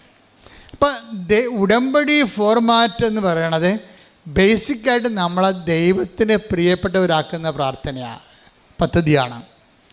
ദൈവത്തിന് പ്രിയങ്കരമാക്കുക. നിങ്ങളോട് ഞങ്ങൾ പറഞ്ഞിട്ടുള്ള അവൻ പറയുമ്പോൾ ചെയ്യണം പറയുമ്പോൾ ഇങ്ങനെ ചെയ്യുന്നതിലൂടെ എന്താണ് സംഭവിക്കുന്നത്? നിങ്ങൾ ദൈവത്തിന് പ്രിയപ്പെട്ടവരായിരിക്കും, ദൈവത്തിന് പ്രിയപ്പെട്ടവരായിരിക്കും, ദൈവത്തിന് ബഹുമാന്യരായിരിക്കും. ദൈവം നിന്നെ ബഹുമാനിക്കുന്ന രീതിയിലേക്ക് നീ പുണ്യത്തിൽ പുരോഗമിച്ചുകൊണ്ടിരിക്കണം. ഇതിൻ്റെ അകത്ത് വരുന്നൊരു വിഷയം, ഈ ദൈവത്തിന് പ്രിയങ്കരനായിരിക്കുക, ദൈവത്തിന് ബഹുമാന്യനായിരിക്കുക എന്ന് പറയുന്നതിൻ്റെ കൗണ്ടർ പാർട്ടുണ്ട്. പിന്നെന്താണ്? ലോകത്തിന് പ്രിയങ്കരമായിരിക്കുക. അവിടെയാണ് അനുതാപം ആവശ്യമായി വരണത്. ലോകത്തിന് പ്രിയങ്കരമായിരിക്കുക, സാത്താന് പ്രിയങ്കരമായിരിക്കുക. ഈ ഉടമ്പടി ആധ്യാത്മികതയിൽ നിങ്ങൾ ശ്രദ്ധിക്കേണ്ടത്, നിങ്ങൾ അതിശയങ്ങൾക്കാണ് ശ്രദ്ധ കൊടുക്കുന്നത്, അത്ഭുതങ്ങൾക്കും. അതിന് വിശ്വാസം മതി, വിശുദ്ധിയുടെ ആവശ്യമില്ല. അത്ഭുതങ്ങളും അടയാളം ഉണ്ടാകാൻ ഒരു പരിധി വരെ വിശുദ്ധി ഇല്ലെങ്കിലും വിശ്വാസം കൊണ്ട് അത്ഭുതങ്ങളും അടയാളം ഉണ്ടാവും. അത്ഭുതങ്ങളും അടയാളം അനുഭവിച്ച് സാക്ഷ്യം പറയുന്ന ആൾക്കാർ വിശുദ്ധരാണോ അല്ലേ എന്നുള്ളത് നിങ്ങൾക്കറിയാമല്ലോ. പക്ഷെ അവിടെ അത്ഭുതം അനുഭവിക്കുന്നവർ വിശുദ്ധരുമാണ് ചിലർ. എന്താ കാര്യം? അവർക്ക് സ്നേഹത്തിൻ്റെ കണ്ടൻ്റ് ഉണ്ട്. അതുകൊണ്ടാണ് വിശ്വാസത്തെ ദൈവം തള്ളിപ്പറയണത്. വിശ്വാസത്തെ ദൈവം ഉയർത്തിപ്പിടിക്കുന്ന ദൈവം തന്നെ ചില ഘട്ടങ്ങളിൽ വിശ്വാസത്തെ തള്ളിപ്പറയും. നമ്മൾ പറയും വിശ്വാസമാണ് എല്ലാം എന്ന് പറഞ്ഞാൽ ദൈവം പറയും വിശ്വാസമല്ല എല്ലാം. അതറിയണമെങ്കിലേ 1 കൊരിന്ത്യർ 13:2 എനിക്ക് പ്രവചനവരം ഉണ്ടായിരിക്കുകയും എനിക്ക് പ്രവചനവരം ഉണ്ടായിരിക്കുകയും സകല രഹസ്യങ്ങളും ഞാൻ ഗ്രഹിക്കുകയും ചെയ്താലും സകല വിജ്ഞാനവും മലകളെ മാറ്റാൻ തക്ക വിശ്വാസവും എനിക്കുണ്ടായാലും സ്നേഹമില്ലെങ്കിൽ ഞാനൊന്നുമല്ല. അതിശയങ്ങളൊക്കെ നടക്കും, ഒന്നുമല്ലെന്ന്. അതിശയം അത്ഭുതമൊക്കെ നടക്കും. കല്യാണം നടക്കും, ജോലി കിട്ടും, PR കിട്ടും, പെൻഷൻ കിട്ടും, വസ്തു വിൽക്കും, ജെട്ടിനോട് മാറും, എല്ലാം നടക്കും. പക്ഷെ ഒന്നുമല്ലെന്ന്. ഈ അതിശയങ്ങളൊക്കെ നടത്തിയാലും ആളിന് ദൈവത്തിന് മുമ്പിൽ വിലയൊന്നുമില്ല. അതെന്താ കാര്യം? ഈ 1 കൊരിന്ത്യർ 13:2 ഒന്ന് വായിച്ചേ. എനിക്ക് പ്രവചനവരം ഉണ്ടായിരിക്കുകയും സകല രഹസ്യങ്ങളും ഞാൻ ഗ്രഹിക്കുകയും ചെയ്താലും സകല വിജ്ഞാനവും മലകളെ മാറ്റാൻ തക്ക വിശ്വാസവും എനിക്കുണ്ടായാലും സ്നേഹമില്ലെങ്കിൽ ഞാനൊന്നുമല്ല. അപ്പൊ ഈ ഒന്നുമല്ലാത്ത അവസ്ഥ ബിഗ് സീറോ ആയിട്ടിരിക്കും. വിശ്വാസമല്ല എല്ലാം. ഈ വിശ്വാസത്തിൽ എന്തെല്ലാം അത്ഭുതങ്ങൾ നടത്തിയാലും ശരി, നിങ്ങൾ നാളെ കോടീശ്വരനായാലും ശരി, ദൈവത്തിൻ്റെ മുമ്പിൽ നിങ്ങൾ ബിഗ് സീറോയായി മാറും. അതുകൊണ്ടാണ് കർത്താവ് പറയണത്, കർത്താവേ ഞങ്ങളുടെ തിരുവീഥികളിൽ നീ അത്ഭുതങ്ങൾ ചെയ്തിട്ടുണ്ട്, രോഗികളെ ശുശ്രൂഷിച്ചിട്ടുണ്ട്, മരിച്ചവരെ ഉയർപ്പിച്ചിട്ടുണ്ട് എന്നൊക്കെ പറയുമ്പോഴേ കർത്താവിൻ്റെ അത്ഭുതങ്ങളുടെ ദിക്സാക്ഷികളായി കഴിഞ്ഞിട്ടും പറയും ഐ ഡോണ്ട് നോ യു, എനിക്ക് നിങ്ങളെ അറിയത്തില്ല. Take the bread of God. ശ്രദ്ധിക്കട്ടെ. ഹല്ലേലൂയ ഹല്ലേലൂയ ഹല്ലേലൂയ ഹല്ലേലൂയ ഹല്ലേലൂയ. യേശുവേ നന്ദി. ഹല്ലേലൂയ ഹല്ലേലൂയ ഹല്ലേലൂയ. യേശുവേ ആരാധന ആരാധന ആരാധന ആരാധന. ഓ ദിവ്യകാരുണ്യമേ സ്നേഹമേ അങ്ങേയ്ക്കായിരം സ്തോത്രമേ. ഓ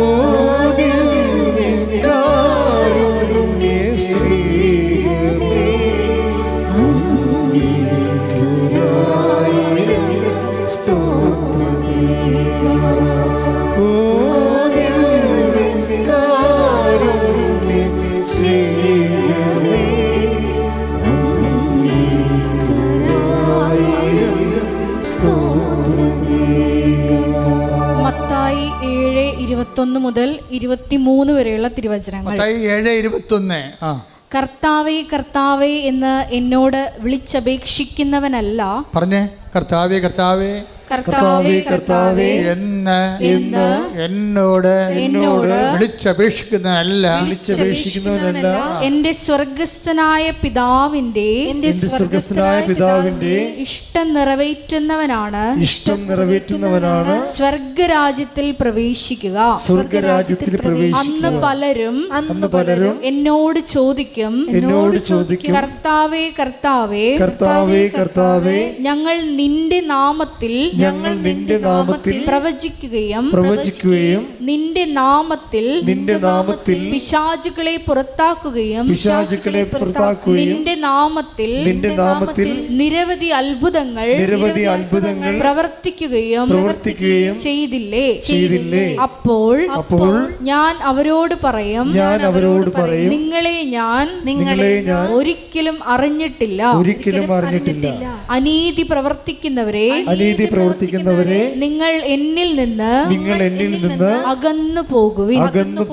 ഇപ്പൊ നമുക്ക് മനസ്സിലാകുന്നൊരു സത്യം, ഈ അടയാളങ്ങൾ കണ്ടാലും സാക്ഷ്യം പ്രവർത്തിച്ചാലും സാക്ഷ്യങ്ങൾ ഉണ്ടായാലും നമ്മൾ ചില സമയത്ത് ദൈവതിരുസന്നിധിയിൽ ദൈവം അറിയാത്ത ആൾക്കാരായിട്ട് മാറും.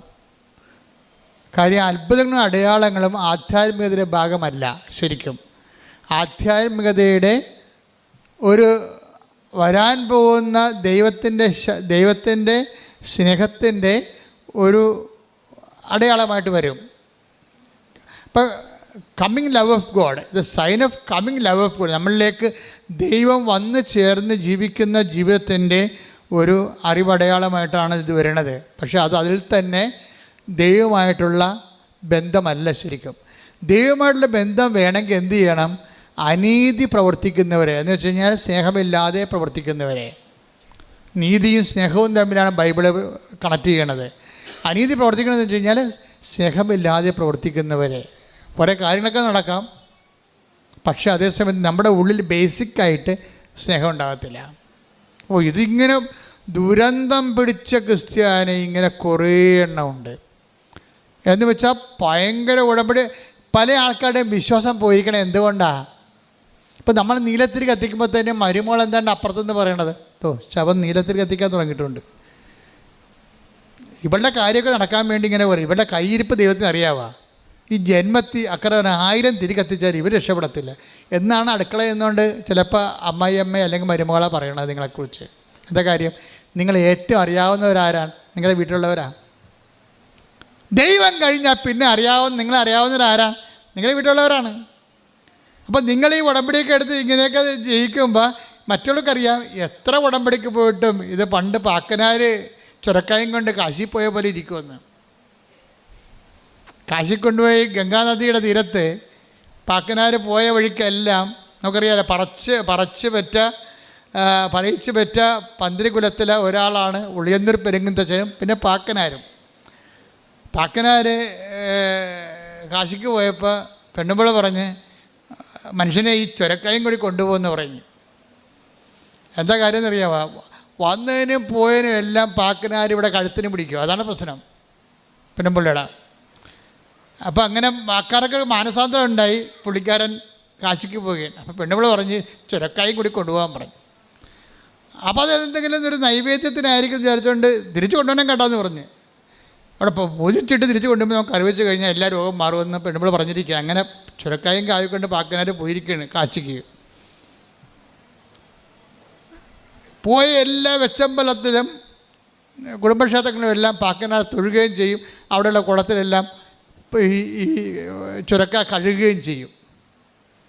തിരിച്ച് കാശിക്ക് പോയി ഗംഗയിലും കൊണ്ട് സ്നാനം ചെയ്തപ്പോൾ പാക്കനാർ ചുരക്ക അവിടെ കഴുകി തിരിച്ച് കൊണ്ടുവന്ന് ഭാര്യയ്ക്ക് കൊടുത്തേ നീ പറഞ്ഞ പോലെ എല്ലാം ചെയ്തിട്ടുണ്ട്, ഇനിയിപ്പോൾ അതിൻ്റെ കുറവുണ്ടാകരുത്.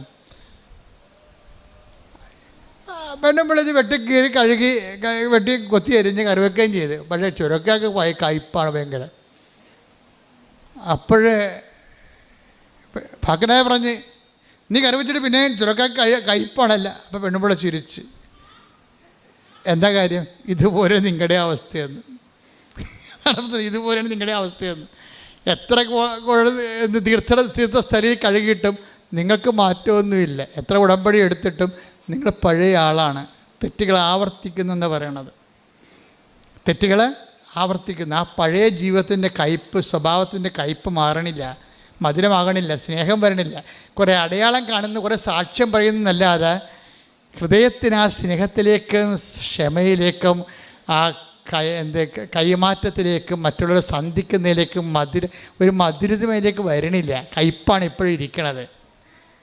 പാക്കനാരുടെ ചുരക്ക പോലെ തന്നെയാണ് ഉടമ്പടിക്ക് ശേഷവും നിങ്ങൾ ഇരിക്കണമെന്നുണ്ടെങ്കിൽ നിങ്ങൾ ഉടമ്പടിയിലല്ല എന്നുള്ള കാര്യമാണ് നമ്മൾ അറിയേണ്ടത്. എന്താ അങ്ങനെ പറയാൻ കാരണം അറിയാവോ?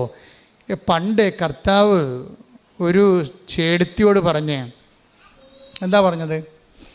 അപ്പോൾ ആ ചേടത്തി അത് അക്സെപ്റ്റ് ചെയ്തു. എന്താ പറഞ്ഞത്? മർക്കോസിൻ്റെ 27 അല്ലേ?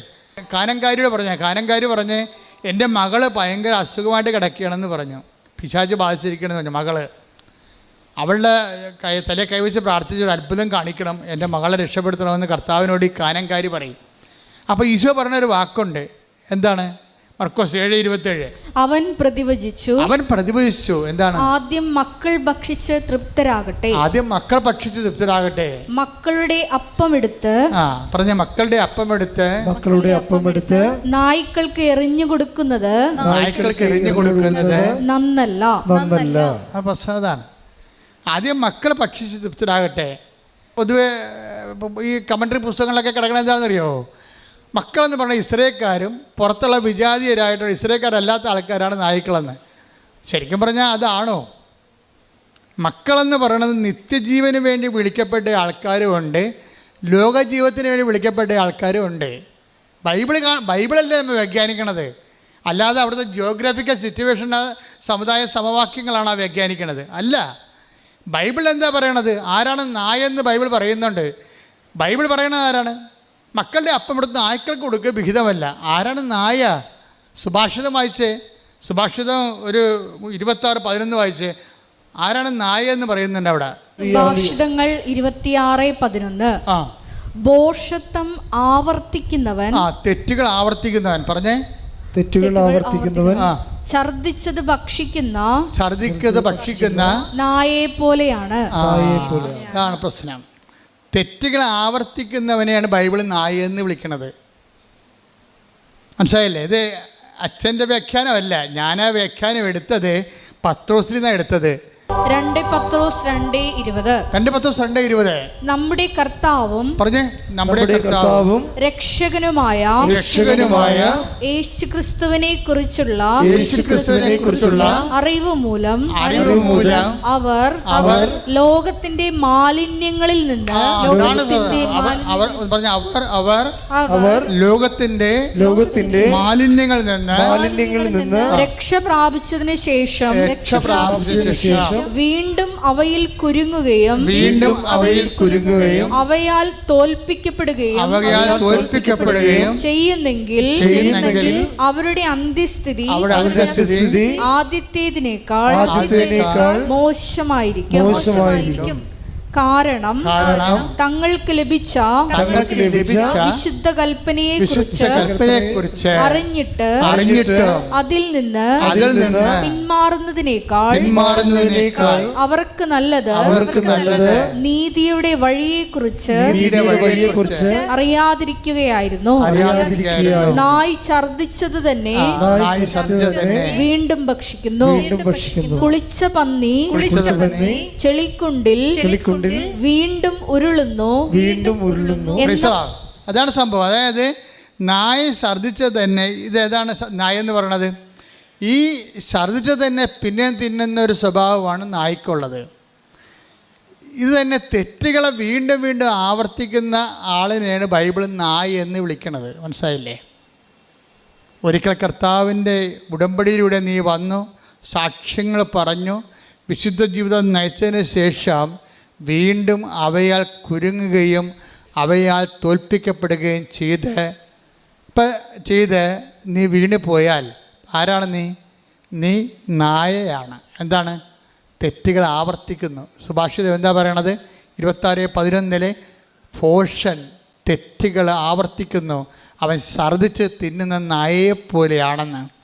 അപ്പം നിങ്ങൾ വിട്ടുപേക്ഷിച്ച തെറ്റുകളെ, തിന്മകളെ ഉടമ്പടി കാലത്തിന് ശേഷം വീണ്ടും നിങ്ങൾ ആവർത്തിച്ചാൽ ദൈവതിരുസന്നിധിയിൽ ഛർദിച്ച് തിന്നുന്ന നായയെപ്പോലെയാണ്. ഛർദിച്ചതിന് നായക്കുള്ള കുഴപ്പം എന്താണ്? മക്കളുടെ അപ്പം കിട്ടത്തില്ല. മക്കളുടെ അപ്പം എന്ന് പറഞ്ഞാൽ എന്താ? നിത്യജീവനാസാനം. മക്കളുടെ അപ്പത്തെക്കുറിച്ച് മാത്രം നമ്മൾ ബൈബിളിനോട് ഫോളോ ചെയ്ത് പോയി കഴിഞ്ഞാൽ നമുക്ക് മനസ്സിലാകും, ഈ അപ്പം ഭക്ഷിക്കുന്നവൻ നിത്യം ജീവിക്കും. ഞാൻ നൽകുന്ന അപ്പം ഭക്ഷിക്കുന്നവന് അവൻ മരിക്കുകയില്ല. അതാ സംഭവം. മക്കളുടെ അപ്പം എന്ന് പറയുന്നത് എന്താണ്? നിത്യജീവനാണ്.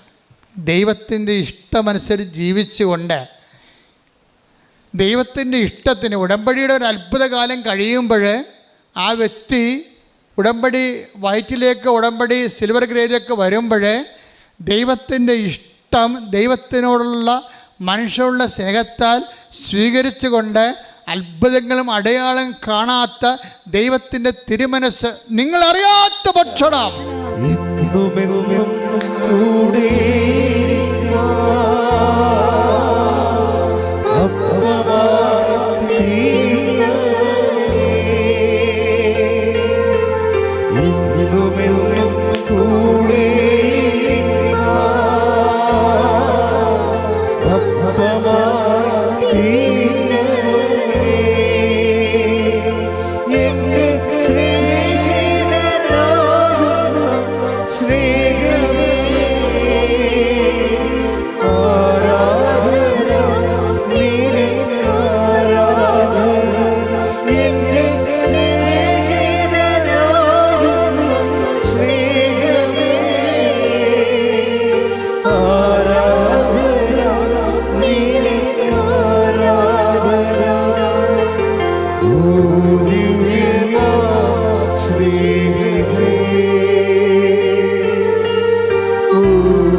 യോഹന്നാൻ 4:32. യോഹന്നാൻ 4:32. അവൻ പറഞ്ഞു, നിങ്ങൾ അറിയാത്ത ഭക്ഷണം എനിക്കുണ്ട്. അതായത് ഇന്ന് സിറ്റുവേഷൻ എന്ന് വെച്ച് കഴിഞ്ഞാൽ സമരക്കാരിയുമായിട്ടുള്ള യേശുവിൻ്റെ അതായത് ഡിസ്കോഴ്സാണത്, സമരിയൻ ഡിസ്കോഴ്സ്.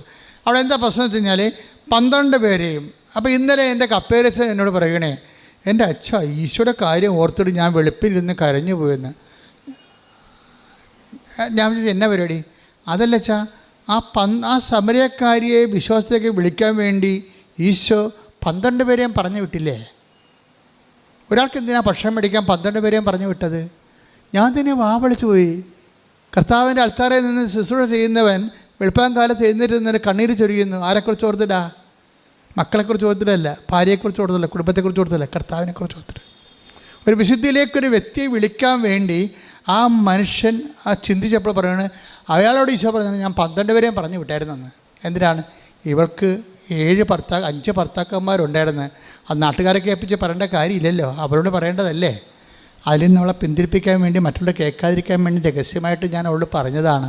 നീ പറഞ്ഞതൊക്കെ ശരിയാണ് മകളെ, നിനക്ക് 5 ഭർത്താക്കന്മാരുണ്ടായിരുന്നു. ഭർത്താവ് ഇല്ലെന്ന് പറഞ്ഞാൽ ശരിയാണ്, 5 ഭർത്താക്കന്മാരുണ്ടായിരുന്നു. ഇപ്പോഴുള്ള ആൾ നിൻ്റെ ഭർത്താവല്ല. അപ്പോഴവളെ ഒരു കൗൺസിലിംഗ് കർത്താവ് കൊടുക്കുകയാണ് ശരിക്കും പറഞ്ഞാൽ. അപ്പോൾ അത് കൊടുത്തു കഴിഞ്ഞപ്പോൾ അവൾക്ക് മനസ്സിലായി, താൻ ചെയ്ത കാര്യങ്ങൾ തന്നോട് പറയാൻ വേണ്ടി മാത്രം ദൈവം തന്നെ ശ്രദ്ധിക്കുന്നുണ്ടെന്ന് മനസ്സിലായി. എല്ലാവരുടെയും പ്രശ്നം അതാണ്. എന്താണ്? ദൈവം എന്നെ ശ്രദ്ധിക്കുന്നില്ലെന്നല്ലേ. ദൈവത്തെ സ്നേഹിക്കുന്നവർക്ക് മാത്രമേ ദൈവം എന്നെ ശ്രദ്ധിക്കുന്നുണ്ടെന്ന് പറയാൻ പറ്റത്തുള്ളൂ. അതൊരു അനുഭവമാണ് ശരിക്കും. അപ്പോൾ അവർക്ക് മനസ്സിലായി, ദൈവം എന്നെ ശ്രദ്ധിക്കുന്നുണ്ട്. ഈ ലോകത്ത് 600 കോടി മനുഷ്യരുണ്ടെങ്കിലും ഞാൻ മാത്രമേ ഉള്ളെങ്കിലും എന്നെ ദൈവം ശ്രദ്ധിക്കുന്നുണ്ട്. എൻ്റെ നന്മ ദൈവം ആഗ്രഹിക്കുന്നുണ്ട്. എന്നെ അനുഗ്രഹിക്കാൻ ദൈവം ആഗ്രഹിക്കുന്നുണ്ട്. എൻ്റെ ദൈവം എത്രയോ വലിയവനാണ്. ആ ദൈവത്തെക്കുറിച്ച് സ്നേഹത്തെ ഓർക്കുമ്പോഴാണ് ശരിക്കും അനുതാപം ആരംഭിക്കുന്നത്. അനുതാപം ആരംഭിക്കുന്നത് ദൈവസ്നേഹമാണ്. അതുകൊണ്ടാണ് ഉടമ്പടിയിൽ ഒരിക്കലും ഞങ്ങൾ പാപത്തെക്കുറിച്ച് ഇങ്ങനെ 1 2 3 4 എന്ന് പറയത്തില്ല. എന്താ പറയണം? ഞങ്ങൾ അനുതാപത്തെക്കുറിച്ച് പറയും. അനുതാപത്തെക്കുറിച്ച് എന്താ പറയണത്? അനുതാപം ഒരു പ്രോഡക്റ്റാണ്. എന്തിൻ്റെയാണ്? ദൈവസ്നേഹത്തിൻ്റെ പ്രോഡക്റ്റാണ്. നിങ്ങൾ പത്രം കൊടുക്കുമ്പോഴും കർത്താവേ എനിക്ക് കൊടുക്കാനേ പറയും. എൻ്റെ കണ്ണുകൊണ്ട് തന്നെ ഇത് കണ്ട് വായിക്കാൻ പറ്റണില്ല. പക്ഷെ മറ്റുള്ളവർ വായിക്കാൻ വേണ്ടി ഞാനിത് കൊടുക്കുമ്പോൾ എൻ്റെ പരാധീനത കൂടി അവരെ പരിഹരിച്ചിട്ട് അവർ വായിച്ചിട്ട് നിന്നെ അറിയാൻ ഇടയാക്കണേ. അങ്ങനെ ഉള്ളിൽ പ്രാർത്ഥനയോടുകൂടിയാണ് കൊടുക്കണമെന്നുണ്ടെങ്കിൽ നിങ്ങൾ ദൈവസ്നേഹം വർദ്ധിക്കാം. സാക്ഷ്യങ്ങൾ പറയുന്നവരുടെ ദൈവസ്നേഹത്തിൽ നിലവാരം നിങ്ങൾ ശ്രദ്ധിക്കണം. വല്ലാത്ത നിലവാരമുള്ളവരാണ് ഈ ദൈവസ്നേഹത്തിൻ്റെ സാക്ഷ്യം പറയണത്. അങ്ങനെ വരുമ്പോൾ ദൈവസ്നേഹം മുന്തുന്ന അനുസരിച്ച് കൊണ്ട് അനുതാപം നിരന്തരമായിക്കൊണ്ടേയിരിക്കും. നിരന്തര അനുതാപം അത് പ്രോസസ്സാണ് മരണം വരെ. അതാണ് 10 ദിവസമൊക്കെ he went out and cried bitterly എന്നൊക്കെ പറയുമ്പോഴും ഗ്രീക്കുകാരൻ പറയും കാറ്റാഫിലയോൺ, പ്രസൻറ്റ് കണ്ടിന്യൂസ് ടെൻസാണ് ഉപയോഗിക്കുന്നത്. എന്താണ്? അവൻ കരഞ്ഞുകൊണ്ടേയിരുന്നു. മരണം വരെ കരഞ്ഞൊരു മനുഷ്യനാണ് കർത്താവിൻ്റെ താക്കോല് കിട്ടിയ അധികാരം കിട്ടിയ ആൾ. അയാൾ പഠിച്ച ആളല്ല, അയാൾ മരണം വരെ കരഞ്ഞുകൊണ്ടിരുന്ന ആളാണ്. അനുതാപത്തിൽ നിന്ന് അനുതാപത്തിലേക്ക് 10 ദിവസം പോയിക്കൊണ്ടേയിരുന്നു. അനുതാപത്തിലേക്ക് പോയിക്കൊണ്ടിരുന്നു. ഇത് തന്നെയാണ് ശരിക്കും പറഞ്ഞാൽ ബദനിലെ മറിയത്തിന് സംഭവിച്ചത്. മറിയം ദാഠ്യമൊക്കെ വെച്ചുകൊണ്ടിരിക്കുകയായിരുന്നേ. കാര്യം മറിയം യേശുവിൻ്റെ വലിയ ആളായിരുന്നല്ലോ. യേശു വീട്ടിൽ വന്നപ്പോൾ മാർത്ത ഭയങ്കര ബഹളമൊക്കെ കാണിച്ച് കർത്താവിന് വേണ്ടി ഭക്ഷണം ചെയ്യുമ്പോഴും മറിയം കർത്താവിൻ്റെ മുഖത്ത് നോക്കി കർത്താവിൻ്റെ വചനം കേട്ട് അവിടെ ഇങ്ങനെ സാഗൂതം അങ്ങനെ ഇരിക്കുകയായിരുന്നു. അത്രയ്ക്ക് ഇൻറ്റിമസി ആയിരുന്നു. പക്ഷേ ആ വചനം കേൾക്കാൻ തന്നെ അവൾക്ക് ത്രില്ലടിക്കുമായിരുന്നു. അപ്പം അതുകൊണ്ട് അത് അവളിൽ നിന്ന് മാറ്റപ്പെടുക. വചനം കേൾക്കാനുള്ള അഭിനിവേശവും അഭിഷേകവും ഒക്കെ കിട്ടിയിട്ടുണ്ട്. മാർത്ത ബഹളം ഉണ്ടാകും, പറയും കർത്താവ് പറയും ഐ ആം സോറി മാർത്ത, ഇവൾക്കിത് അഭിഷേകമായിട്ട് കിട്ടിയിരിക്കുന്ന വചനം അത് അവളിൽ നിന്ന് മാറ്റപ്പെടത്തില്ലെന്നാണ് തോന്നണമെന്ന് പറയും. അത് ദൈവം കൊടുത്തൊരു വരമാണ്. ദൈവം ആ വരം തിരിച്ചെടുത്താൽ മാത്രമേ അവൾ അടുക്കളയിൽ പോയി ജോലി ചെയ്യത്തുള്ളൂ. അപ്പോൾ ദൈവം ആ വരം തിരിച്ചെടുക്കാൻ തയ്യാറല്ല. അപ്പം അതുകൊണ്ട് നീ നിൻ്റെ ജോലി തന്നെ പെട്ടെന്ന് കൂട്ടിയിട്ട് കറികളുടെ എണ്ണമൊക്കെ കുറച്ചിട്ട് നീയും വന്ന് എൻ്റെ കൂടെ ഇരിക്കും ഇവിടെ പോയി, അതാണ് എനിക്കിഷ്ടമെന്ന് ഈശോ പറയും. എന്ത് രസമാണ് ആ ഡിസ്കോഴ്സ് കേൾക്കാൻ, മനോഹരമാണ് ശരിക്കും. അപ്പം അത് ഞാനത് പറയാം. പക്ഷെ അതൊക്കെ നമ്മൾ പറയേണ്ടതേ ഇപ്പം ഞാൻ പറഞ്ഞു നിർത്തിയതിന് സംഭവിച്ചു കഴിഞ്ഞാൽ ഈ മകളെ തനിച്ച് വിളിച്ചിട്ട് അവളുടെ ജീവിതത്തിലേക്ക് ദൈവം കടന്നു വരാൻ ആഗ്രഹിക്കുന്നു. അവൾ ബേസിക്കായിട്ട് നല്ലവളാണെന്ന് തോന്നുകയാണ്. അതാണ് ഈ ബേസിക്കായിട്ട് നല്ലവനാകണമെന്ന് എപ്പോഴും നല്ലതാണ്. എന്നുവെച്ചാൽ ഒരു അവസരം വന്നാൽ ദൈവത്തിന് വേണ്ടി നമ്മൾ ഒരു നിലപാടെടുക്കുന്നവരാണ് ബേസിക്കായിട്ട് നല്ലവർ. അപ്പം അങ്ങനെ ഉണ്ട്. അതുകൊണ്ട് അവരോട് അത് പറയുമ്പോൾ അവരോട് സംസാരിച്ചുകൊണ്ടിട്ട് സംസാരം തീരണില്ല. കാര്യം ഇത് വലിയൊരു നീണ്ട കഥയാണല്ലോ. അപ്പോൾ 10 ദിവസം ഭക്ഷണം കൊണ്ട് വന്നിട്ട് അകലെ നിൽക്കുകയാണ് വെയിലത്ത്. ഞാൻ ആ കിണറ്റിൽ പോയിട്ടുള്ളതാണ്. കർത്താവ് ഇരുന്ന് സംസാരിച്ച കിണർ ഇപ്പോഴും ഉണ്ട് സമരയൊക്കെ. അവിടെ ഒരു അറബി മരം നിൽക്കുന്നുണ്ട്. പക്ഷെ ഭയങ്കര മഞ്ഞ നിറവാണ്. അവിടെ വെള്ളമൊന്നുമില്ല, കിണറുണ്ടെന്ന് മാത്രമേ ഉള്ളൂ. വെള്ളമില്ലാത്ത കാരണം മരുഭൂമി പോലുള്ള സ്ഥലമാണ് സമരിയയിൽ യാക്കോബിൻ്റെ കിണർ. അവിടെ ഇരുന്നാൽ ഞാൻ അവിടെ ഇരുന്നപ്പോൾ ശരിക്കും ഞാൻ എൻ്റെ കണ്ണ് നിറഞ്ഞു പോയി.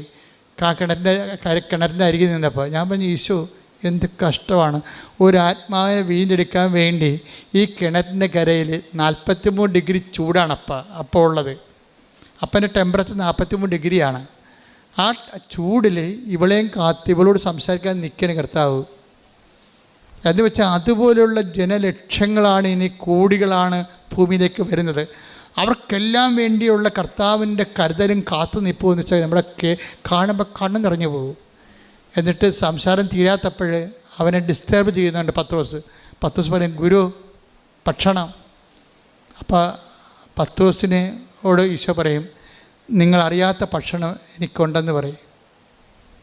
അപ്പോൾ പത്രോസിനത് സുവിശേഷം മനസ്സിലാകത്തില്ല. പത്രോസ് ആരെങ്കിലും കൊണ്ടുവന്ന് നമ്മളെക്കാൾ നേരത്തെ ഭക്ഷണം കൊടുത്ത് കാണുമായിരിക്കും, അല്ലെങ്കിൽ ചേർത്ത് തന്നെ വന്ന് ഭക്ഷണം കൊടുത്ത് കാണുമായിരിക്കും.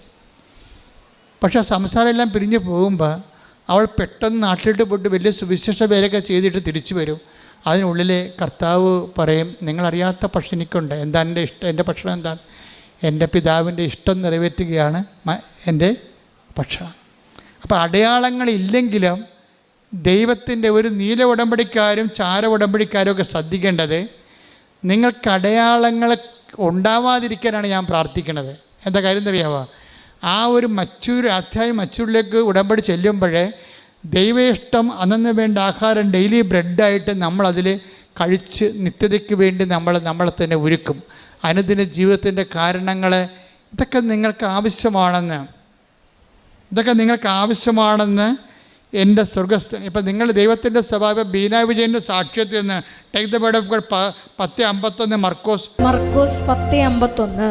യേശു ചോദിച്ചു, ഞാൻ നിനക്ക് വേണ്ടി എന്ത് ചെയ്യണമെന്നാണ് നീ ആഗ്രഹിക്കുന്നത്? Praise the Lord. യേശു ചോദിച്ചു, ഞാൻ നിനക്ക് ഒരു അന്ധന് കാഴ്ച നൽകുന്ന സംഭവമാണ്. അന്ധനെ കാണുമ്പോൾ ഈശോ ചോദിക്കണത്, ഞാൻ നിനക്ക് വേണ്ടി എന്ത് ചെയ്യണം? അപ്പോൾ അവനെന്ത് പറയും? എനിക്ക് കാണണമെന്ന് പറയും. അപ്പം നമ്മൾക്ക് പെർട്ടിക്കുലറായിട്ട് ഇപ്പോൾ ബീന വിജയൻ എന്താ കർത്താവിനോട് ചോദിച്ചത്?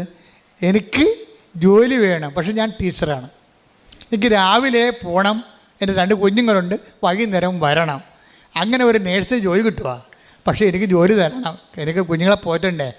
അപ്പോൾ ഞാൻ എന്ത് 10:51 പറഞ്ഞാൽ എന്താണ്? ഞാൻ എന്ത് പറഞ്ഞേ? ഞാൻ നിനക്ക് വേണ്ടി എന്ത് ചെയ്യണമെന്നാണ് നീ ആഗ്രഹിക്കുന്നത്. അപ്പൊ നമ്മൾ ഈ ഉടമ്പടി വെച്ചിരിക്കുന്ന 6 കാര്യങ്ങൾ നമ്മൾ ആഗ്രഹിക്കണതല്ലേ, അത് നടക്കും. നമ്മൾ ഉടമ്പടി വെച്ചിരിക്കുന്ന 6 കാര്യങ്ങളെ നമ്മൾ ആഗ്രഹിക്കുന്ന കാര്യങ്ങളല്ലേ, അത് 10:51 പ്രകാരം നടക്കും. ജപ്തി ആയാലും സ്ഥലമില്ലെങ്കിലും പ്രൊമോഷൻ വേണമെങ്കിലും നിങ്ങളെ പിരിച്ചുവിട്ട കമ്പനി തിരിച്ചെടുക്കണമെങ്കിലും എല്ലാം നടക്കും. നിങ്ങൾ ഉടമ്പടിയിൽ എന്ത് ചെയ്യണം? നിങ്ങളെ ഉടമ്പടിയിൽ ആദ്യം നിങ്ങൾ എന്ത് ചെയ്യണം?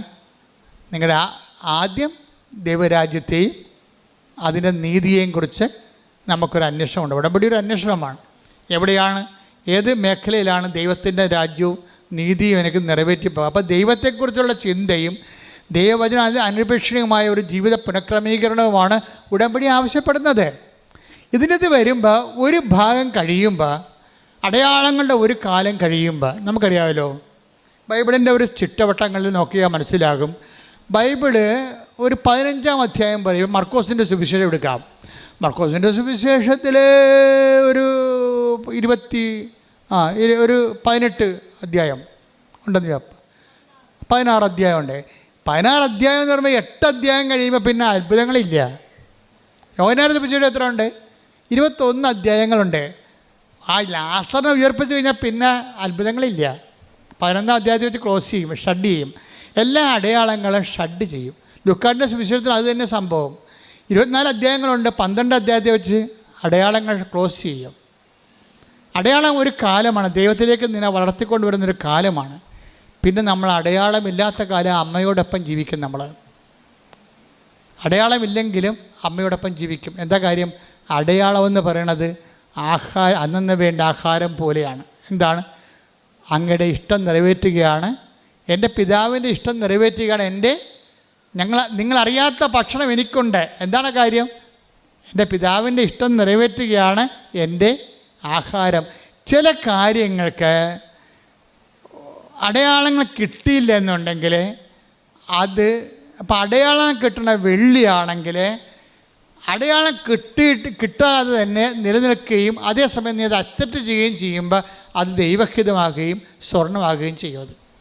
അതെന്താ അർത്ഥമെന്ന് ഞാൻ പറഞ്ഞാൽ, ഇപ്പം നിങ്ങൾക്ക് ഇന്നലെ ഒരു സാക്ഷ്യം, മെനയെന്നൊരു സാക്ഷ്യം. അവർക്ക് കുറേ 8 കൊല്ലമായിട്ട് മക്കളില്ല.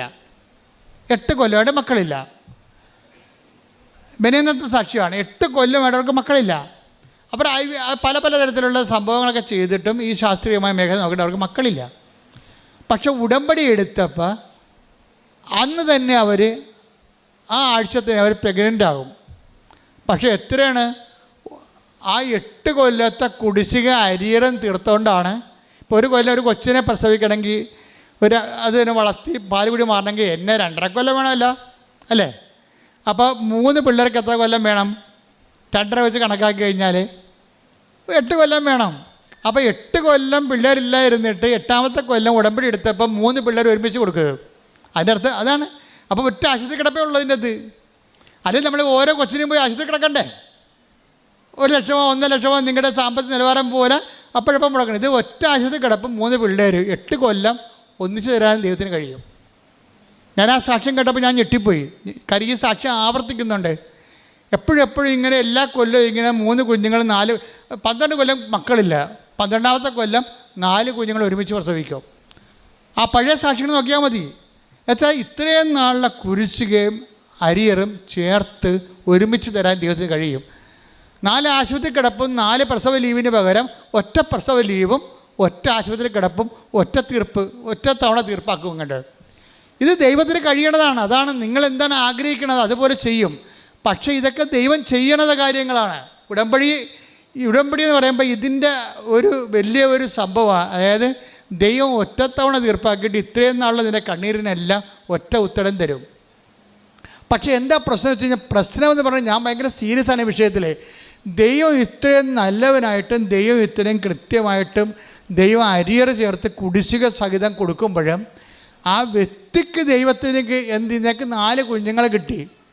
ഈ 4 കുഞ്ഞുങ്ങളും നീ വളർത്തി വഴിപിഴച്ചവളാക്കുകയാണെങ്കിൽ ഉള്ള അവസ്ഥ എന്താണ്? 4 ആത്മാക്കൾ ജന്മങ്ങൾ നിൻ്റെ കൈ കിട്ടി പാഴാകത്തില്ലേ? അതാണ് പ്രശ്നം. അത് പ്രശ്നമാണ്. മക്കളില്ലെന്നല്ല നീ പറയേണ്ടത് ദൈവത്തോട്. ഒരു കുഞ്ഞിനെ തന്നാൽ ഞാൻ ദൈവത്തിൻ്റെ മകനെ എൻ്റെ രക്തസാക്ഷിയായി നിന്നാലും ശരി, ഞാൻ എൻ്റെ ദൈവത്തിൻ്റെ കുഞ്ഞിനെപ്പോലെ വളർത്തുമെന്ന് നീ പറയണം. അത് പറയാൻ നീ തയ്യാറാണെങ്കിൽ നീ ഇങ്ങനെ വിഷയം പോലെ പ്രസവിക്കും. എന്താ കാര്യം എന്നറിയാമോ? ദൈവത്തിനെ എനിക്കറിയാം. നമ്മൾ ദൈവത്തിൻ്റെ കരങ്ങൾ കണ്ടാണ് ഇവിടം വരെ എത്തിയത്. അത് ദൈവത്തിന് ഒന്നും പഞ്ഞമില്ല. അമർത്തി കുലുക്കി നിറച്ചളന്ന് അവൻ നിൻ്റെ മടിയിലോട്ട് 6:36 ലൂക്കാൻ്റെ സുവിശേഷം. ദൈവത്തിൻ്റെ സ്വഭാവം അതാണ്. പക്ഷെ നമ്മുടെ സ്വഭാവത്താണ് ഇപ്പോൾ പ്രശ്നം വന്നിരിക്കുന്നത്. കാര്യം എന്താണ്? ദൈവത്തിൻ്റെ സ്വഭാവം കാണിക്കുമ്പോൾ നമ്മുടെ സ്വഭാവം ദൈവസ്വഭാവത്തിലേക്ക് കൺവേർഷൻ സംഭവിക്കണം. ഇതിനാണ് നിരന്തര അനുതാപം എന്ന് പറയണത്. നിരന്തര അനുതാപം എന്ന് പറയുമ്പോൾ അമളി പറ്റിക്കഴിഞ്ഞാൽ സമ്മതിക്കാൻ തയ്യാറാകണം. അനുതാപം തുടങ്ങണത് സമ്മതിക്കാൻ തയ്യാറ്. ഇപ്പോൾ ഞാൻ കാനംകാരിയോട് കർത്താവ് പറഞ്ഞു, മക്കളുടെ അപ്പം എടുത്ത് നായ്ക്കൾക്ക് കൊടുക്കുക വിഹിതമല്ല. അപ്പോൾ അവളെന്താ പറഞ്ഞത്? That is right my lord, I am a dog. നീ പറഞ്ഞത് ശരിയാണ്. ഞാൻ തന്നെ വീണ്ടും അനുതാപമില്ലാതെ വീണ്ടും ഞാൻ നായി ഛർദ്ദിച്ചത് തന്നെ പിന്നെയും തന്നെ പറഞ്ഞാൽ ചെയ്ത് തെറ്റ് തന്നെ പിന്നെയും ചെയ്യണ ആളാണ് ഞാനൊരു നായയാണ്. അതാണ് സംഭവം. അതായത് കർത്താവ് അത് വെളിപ്പെടുത്തി കൊടുക്കുമ്പോൾ നായ ഛർദ്ദിച്ചത് തന്നെ, അത് മക്കളുടെ അപ്പം എടുത്ത് നായ്ക്കൾക്ക് കൊടുക്കുക വിഹിതമല്ല. നായ്ക്കളെന്ന് പറഞ്ഞാൽ എന്താണ്? ചെയ്ത് തെറ്റ് തന്നെ തെറ്റാണെന്ന് തന്നിട്ട് പിന്നെയും ചെയ്തുകൊണ്ടിരിക്കണം. എല്ലാവരും, അച്ഛനായാലും കപ്പലായാലും കർത്തനായാലും ആരായാലും ഇനി കത്തോലിക്കനായാലും ക്രിസ്ത്യാനി ആയാലും എല്ലാവരും നായ തന്നെയാണ്. തെറ്റുകൾ ആവർത്തിക്കണമെങ്കിൽ അവൻ ഒരു നായയാണ്. അതൊക്കെ നായ സർജറി തന്നെ. പിന്നെ ഇപ്പം അനുതാപം എന്ന് പറയുന്നത് തെറ്റുകൾ ആവർത്തിക്കാത്ത അവസ്ഥ കൂടിയാണ്. അനുതാപത്തിൻ്റെ ആരംഭം എവിടുന്നാണ് തുടങ്ങണത്? ആദ്യമേ തന്നെ അതിൻ്റെ ABCD എന്ന് പറയുന്നത് തെറ്റുകൾ ആവർത്തിക്കാത്ത അവസ്ഥ. കൃപാസനത്തിൽ പരിശുദ്ധ കുർബാന കൈമാറ്റം ചെയ്യുമ്പോൾ അതിക്ക് മുമ്പ് മനസ്താപനം ചെലുത്തിരിക്കും. എന്താ കാര്യം? മേലിൽ പാപം ചെയ്യില്ലെന്നും അതാ പറയണത്. അതിനകത്ത് ഏറ്റവും വലിയ സംഭവം എന്താണ്? നമുക്കറിയാമല്ലോ, നല്ല കുമ്പസാരത്തിനുള്ള കാര്യങ്ങൾ ഒന്നെന്താണ്? മേലിൽ പാപം ചെയ്യാതിരിക്കുന്നതാണ്. അത് അക്രൈസ്തവനായാലും ക്രൈസ്തവനായാലും പഴയ തെറ്റുകൾ ആവർത്തിക്കത്തില്ലെന്ന് കർത്താവിനോട് പറഞ്ഞാൽ അന്ന് മുതൽ ഉടമ്പടി ഫയറാകാൻ തുടങ്ങും. പ്രാർത്ഥിക്കുക, കർത്താവായ ദൈവമേ, ഞാൻ ഉടമ്പടിയിലേക്ക് കടന്നു വന്നാൽ പണ്ട് ചെയ്തു വന്നിരുന്ന പാപങ്ങളെ ആവർത്തിക്കാതിരിക്കാൻ എന്നെ സഹായിക്കണമേ. അപ്പൊ അവൾ പറഞ്ഞ ഇതാണ്, കർത്താവേ, ഇനി ഞാൻ ആവർത്തിക്കത്തില്ല. ഞാനൊരു നായയാണ്, എനിക്കിന്ന് അവകാശമില്ല. ഞാൻ തെറ്റുകൾ തന്നെ വീണ്ടും തന്നെ ചെയ്ത തെറ്റുകൾ തന്നെ പിന്നെ ചെയ്യണതാണ്. പക്ഷേ ഇനി ഞാൻ ഞങ്ങൾക്ക് ഒരു അവകാശമുണ്ടല്ലോ നിൻ്റെ മുമ്പിൽ. അപ്പോൾ എല്ലാം സമ്മതിക്കും, തൻ്റെ അവസ്ഥകളെ സമ്മതിക്കും, അത് തിരിച്ചറിയും. ഇവിടുത്തെ പ്രോബ്ലം എന്താണ്? നമ്മൾ നല്ലതാണെന്ന് വിചാരിക്കണമല്ലേ പ്രശ്നം. നമ്മൾക്ക് എനിക്കൊരു കുഴപ്പമില്ല, ഞാൻ ഓക്കെ ആണെന്നല്ലേ എല്ലാവരും പറയണത്. അതാണ് കുഴപ്പം മുഴുവനും. ഉടമ്പടിയുടെ കുഴപ്പമെന്ന് പറയുന്ന ബോധ്യം. നാലാമത്തെ ബോധ്യം എന്താണ്? ഞാൻ ഓക്കെയാണ്. എന്നെക്കാൾ വിശുദ്ധനോ എന്നെക്കാൾ നല്ല മനുഷ്യനോ ലോകത്തില്ല. അപ്പം നമ്മളുടെ വശം നീതീകരിച്ചു കൊണ്ട് അവസാനം വരെ നമ്മൾ നിൽക്കും. എല്ലാവരുടെ സംസാരം, ഇൻക്ലൂഡിങ് മൈസെൽഫ്, എല്ലാവരുടെ സംസാരത്തിലും സ്വയം നീതീകരണം എന്ന് പറയണത് ശരിക്കും പറഞ്ഞാൽ അനുതാപമില്ലാത്ത അവസ്ഥ തന്നെയാണ്. സ്വയം നീതീകരിക്കണം. പക്ഷേ നമ്മൾ ഓക്കെയാണ്, അവരാണ് കുഴപ്പക്കാരെന്ന്. നമ്മൾ ഓക്കെയാണ്, അവരാണ് കുഴപ്പക്കാർ. പക്ഷേ കാര്യം എന്താ പറയണത്? ഞാൻ ഓക്കെ അല്ല കർത്താവേ, അത് ശരിയാണ്, അങ്ങ് പറഞ്ഞ ശരിയാണ്. മറിയവും ഈ അനുതാപത്തിലേക്ക് ആ കാനംകാരി കടന്നു വന്നപ്പോഴാണ് മക്കളുടെ അപ്പം എടുത്ത് അവൾക്ക് കൊടുത്തത്. നിത്യജീവൻ ഉൾപ്പെടെയുള്ള ദൈവാനുഗ്രഹങ്ങളിലേക്ക് അവളെ കർത്താവ് തിരിച്ചു കൊണ്ടുവരികയാണ്. ദൈവത്തിലേക്ക് വരിക എന്ന് വെച്ച് കഴിഞ്ഞാൽ ഒരു അടയാളം. ഇപ്പോൾ എന്തുമാത്രം നോൺ ക്രിസ്ത്യൻസാണ് ഉടമ്പടി എടുക്കുന്നത്? നിങ്ങൾക്ക് തോന്നുന്നുണ്ടോ നിങ്ങളുടെ മകളെ കെട്ടിക്കാനാണ് യേശു ക്രിസ്തു ക്രൂശിക്കപ്പെട്ടതെന്ന്? നിങ്ങൾക്ക് തോന്നുന്നു നിങ്ങൾ സ്ഥലം വിൽക്കാനാണ് കർത്താവ് ഉയർപ്പിക്കപ്പെട്ടതെന്ന്? നിങ്ങൾ കർത്താവിൻ്റെ ഉയർപ്പിൻ്റെ ഉത്ഥാനത്തിനും പങ്കാളികളായിട്ട് ഉടമ്പടിയിൽ നിന്ന് പങ്കുപറ്റുന്നുണ്ടെങ്കിൽ ദൈവിക ലക്ഷ്യമെന്ന് തിരിച്ചറിയണം. എന്താണ് കാര്യം? നിത്യതയാണ് എൻ്റെ ലക്ഷ്യം. നിങ്ങൾ പ്രാർത്ഥിക്കേണ്ടത് എന്താണ്? കർത്താവേ, നിത്യത വരെ അങ്ങോട്ട് ജീവിക്കാൻ എന്നെ സഹായിക്കണമേ. പ്രാർത്ഥിക്കുക, കർത്താവേ, അനുതാപത്തിന്റെ നീണ്ട സമയ സഞ്ചാരങ്ങളിലെ നിത്യത വരെ ജീവിക്കുവാൻ അങ്ങയോടൊത്ത് ജീവിക്കുവാൻ എന്നെ സഹായിക്കണമേ. ശ്രുതികട്ടെ.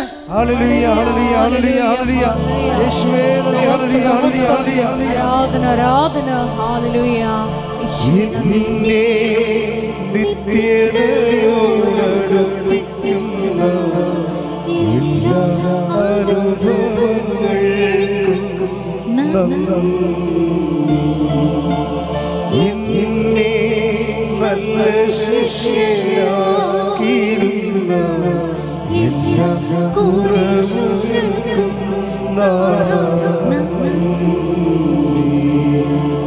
എന്നെ നിത്യതയോടടുപ്പിക്കുന്ന എല്ലാ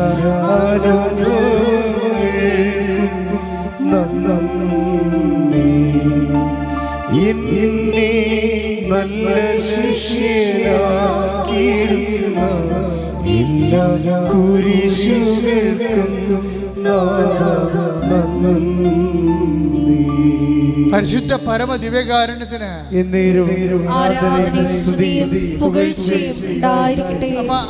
അതായത് അനുതാപത്തിലേക്കുള്ള ആത്മീയ സഞ്ചാരമാണ് ഉടമ്പടിയുടെ വളർച്ച എന്ന് പറയണത്. അപ്പോഴത് നമുക്ക് ചില വിഷയങ്ങൾക്ക് അഭിഷേകം കിട്ടാം, ചില വിഷയങ്ങൾ നമ്മൾ അത് ഇല്ലാതിരുന്ന കാലത്തേക്കാൾ ഇല്ലാത്ത കാലത്ത് ഉള്ളതിനേക്കാൾ മെച്ചമായ ആന്തരികമായ സന്തോഷം ലഭിക്കും. ക്രിസ്തീയ ആധ്യാത്മികത എന്ന് പറയുന്നത് നമ്മൾ ഇന്ന് വരെ കാണാത്ത നിധികളുള്ള സ്ഥലമാണ്. ക്രിസ്തീയ ആധ്യാത്മികത ഈശോ നിധി എന്നാണ് വിളിക്കുന്നത്, ട്രഷർ. അത് ഗോപനം ചെയ്താൽ, അത് കണ്ടെത്തിയാൽ പിന്നെ അത് ഗോപനം ചെയ്യണം, മറച്ചു വെക്കണം, പോയി തനിക്കുള്ളത് വിൽക്കണം, ആ നിധി വാങ്ങണമെന്ന് ഈശോ 13 മർക്കോസ് മത്തായി 13 പറയണത്. ഞാൻ നിങ്ങൾ പറയാൻ ഉദ്ദേശിക്കുന്ന കാര്യം, ഇപ്പോൾ തന്നെ ഉദാഹരണം, ഇപ്പോൾ കാനം കാര്യം എന്താ സംഭവിക്കുന്നത്? അയാൾ പറഞ്ഞു that is right my lord, അത് ശരിയാണെന്ന് പറഞ്ഞു. കർത്താവ് ഒരു കാര്യം പറയുമ്പോൾ അത് തെറ്റാണെന്നാണ് എല്ലാവരും പറയണത്. അങ്ങനെയല്ല, ഞാൻ ശരിയാണ്, കർത്താവാണ് തെറ്റെന്ന് പറയും. കാനം കാര്യം എന്താ പറയണത്? ഞാൻ തെറ്റാണ്, അങ്ങ് ശരിയാണ്. ദൈവത്തിൻ്റെ വചനം ശരിയാണെന്ന് പറയണത് എങ്ങനെയാണ്? ദൈവത്തിൻ്റെ വചനം നടപ്പിൽ വരുത്തുമ്പോഴാണ് ദൈവത്തിൻ്റെ വചനം ശരിയാണെന്ന് പറയണം, അല്ലാതെ വായിക്കുമ്പോഴല്ല. വായിക്കുമ്പോൾ ശ്രദ്ധിച്ചേക്കണം. ഉടമ്പടി നിങ്ങൾ വന്ന് എടുത്തെങ്കിൽ അതിൻ്റെ അരമണിക്കൂർ വചനം വായിക്കാൻ വേണ്ടി നിയമമുള്ളതാണ്. നിങ്ങൾ വചനം വായിക്കാതെ ഉടമ്പടി ഉപ്പ് അടിച്ച് മാറ്റിക്കൊണ്ട് ഇവിടുന്ന് 4 കാലം വീണ് ഓടിയാൽ ഈ സാധനം വർക്കൗട്ട് ചെയ്യത്തില്ല. ഇവിടുന്ന് എന്താണ് പറഞ്ഞിരിക്കുന്നത് അതുപോലെ ചെയ്യാൻ പറ്റാത്തവർ ഉടമ്പടി എടുക്കരുത്. അത് ദൈവത്തെ പറ്റിക്കാൻ വേണ്ടിയും വയറ്റിപ്പഴപ്പിന് വേണ്ടി വരുന്നവരാണ്. അപ്പോൾ അതുകൊണ്ട് ആരെടുത്താലും എക്സ് ഓർ വൈ ആരെടുത്താലും ഉടമ്പടി അരമണിക്കൂർ വചനം വായിക്കണമെന്ന് പറഞ്ഞാൽ നിർബന്ധമായിട്ടും വചനം വായിച്ചിരിക്കണം. ചിലപ്പോൾ നിങ്ങൾക്ക് തന്നിരിക്കേണ്ട ഒരു ഓപ്ഷൻ എന്ന് പറയണത് 5 മിനിറ്റ് ഇടപെട്ട്, ഇപ്പോൾ 5 മിനിറ്റ് വായിച്ചാൽ പിന്നെ വൈകുന്നേരം 5 മിനിറ്റ് വായിച്ച് കിടക്കാൻ നേരത്ത് 5 മിനിറ്റ് വായിച്ച് അങ്ങനെ വായിക്കാം. ഒറ്റയടിക്ക് വായിക്കണമെന്നില്ല നിങ്ങളുടെ സമയം, പക്ഷേ വചനം വായിച്ചിരിക്കണം. അത് എക്സ് ഓർ വൈ ആരുടമ്പടി എടുത്താലും ഞങ്ങൾക്കത് ബാധകമല്ലെന്നൊരു കാര്യമില്ല. ഉടമ്പടി നിങ്ങൾക്ക് ബാധകമാകണമെങ്കിൽ ഉടമ്പടിയിലുള്ള പറഞ്ഞിരിക്കുന്ന എല്ലാ നിബന്ധനകളും നിങ്ങൾക്ക് ബാധകമാകണം. പ്രാർത്ഥിക്കുക, കർത്താവേ ഉടമ്പടി നിയമങ്ങള് നിബന്ധനകള് പൂർണ്ണമായും നിറവേറ്റാൻ എന്നെ അനുഗ്രഹിക്കണമേ, എന്നെ അഭിഷേകം ചെയ്യണമേ. ശ്രദ്ധിക്കട്ടെ.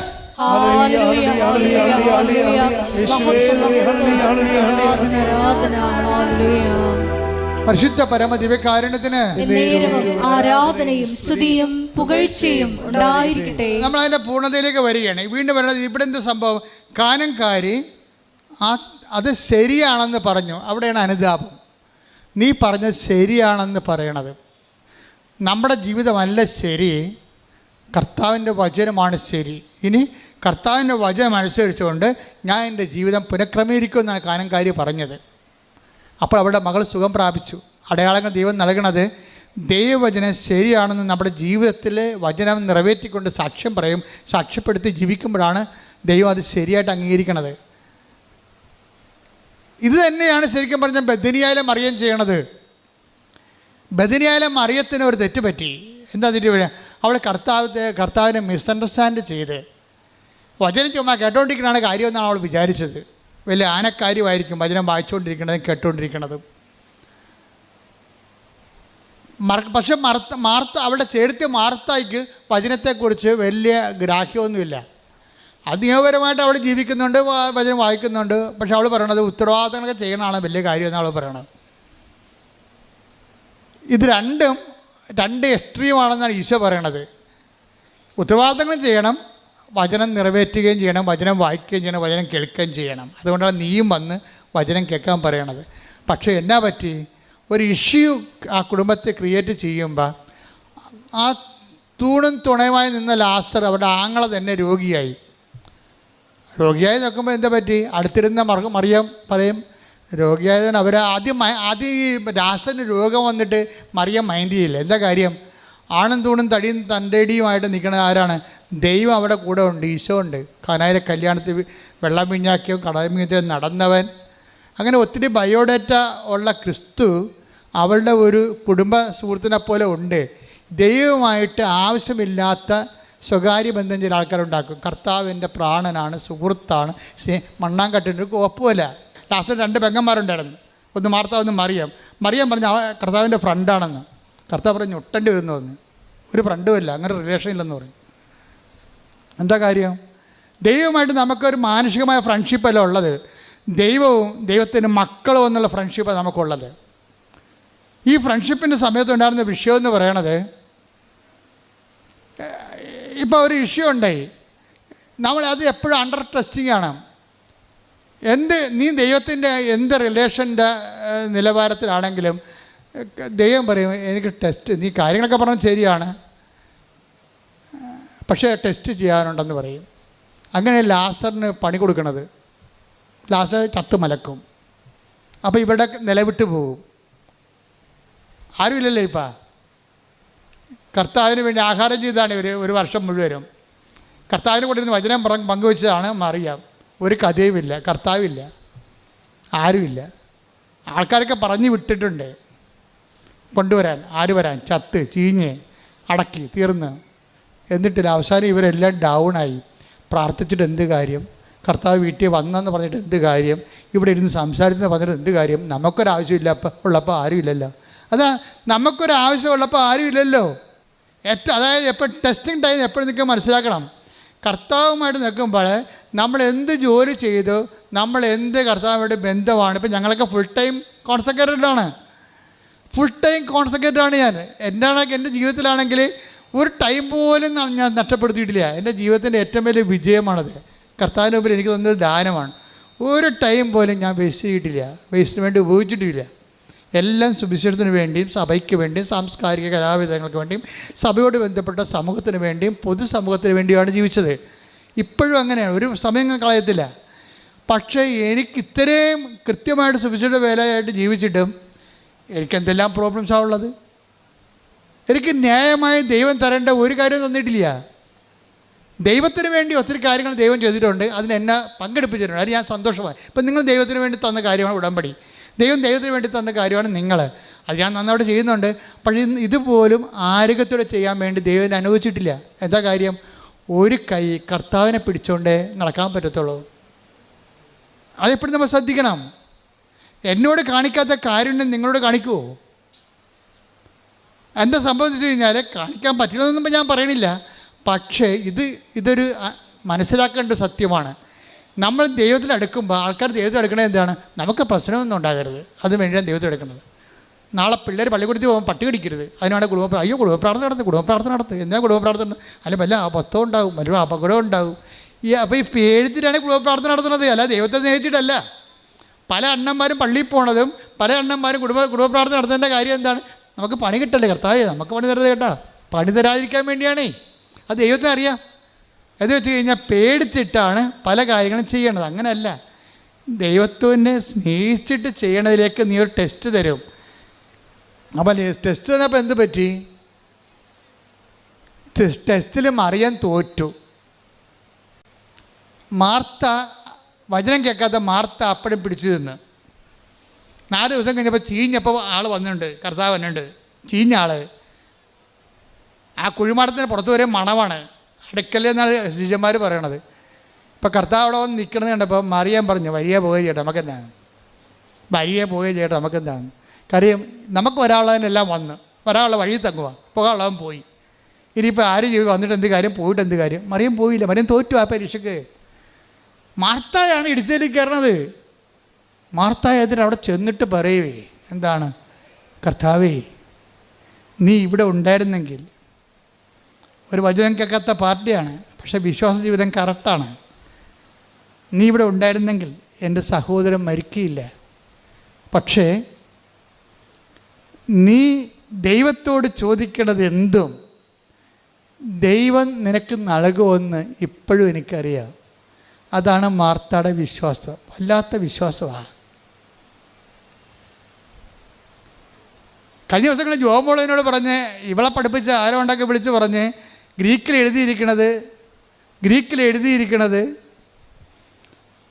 കർത്താവേ, നീ ലോകത്തിലേക്ക് വരുന്ന മിശിഹായെന്ന് ഞാൻ പണ്ട് വിശ്വസിച്ചിരുന്നെന്നാണ്, ഇപ്പം വിശ്വസിക്കണില്ലെന്നാണ് പറഞ്ഞതെന്ന്.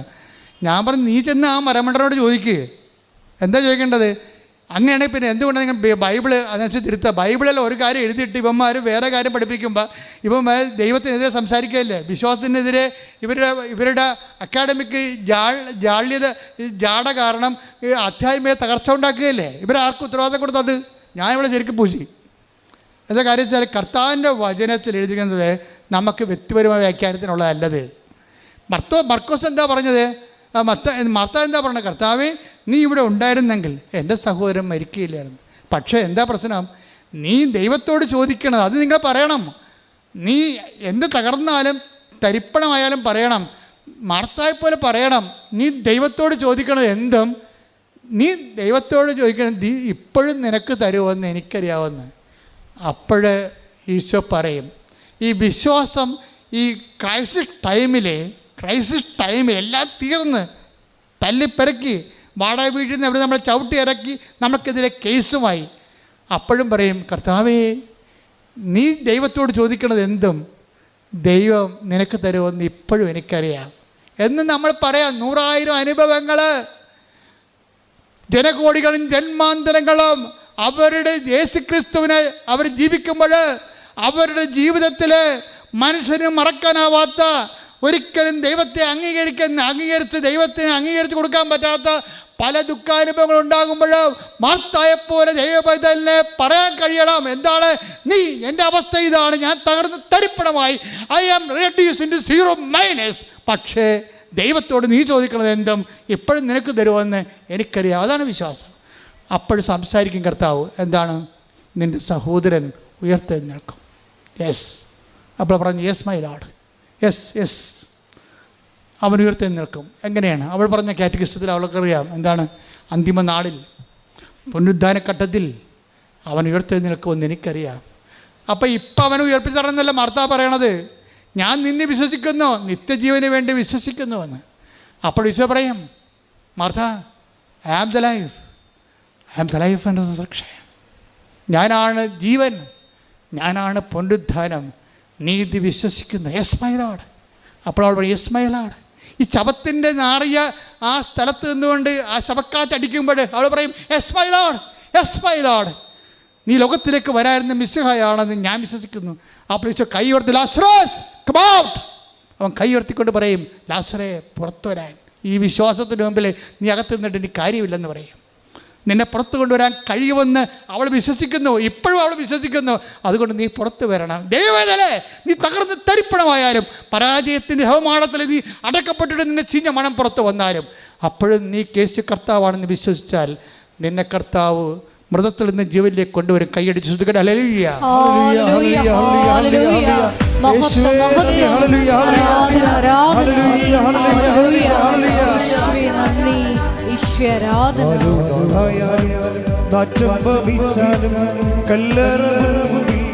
കർത്തൻ വന്നിടും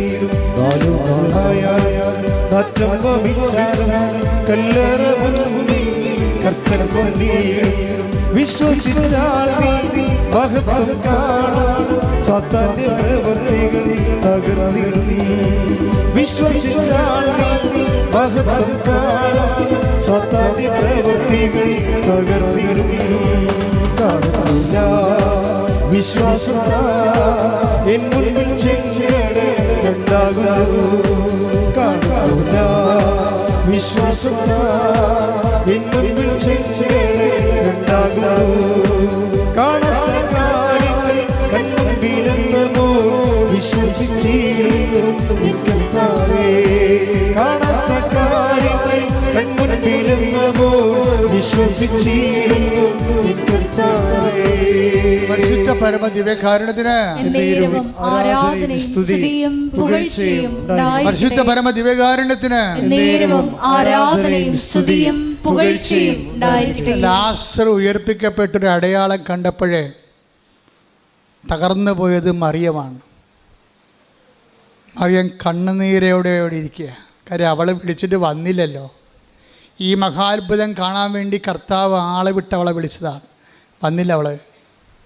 കർത്താവിനറിയാം ഇത് ഈ രോഗം മരണകാരണമല്ല, മറിച്ച് കർത്താവിൻ്റെ ദൈവത്തിൻ്റെ മഹത്വം പ്രകടമാകാനാണ്.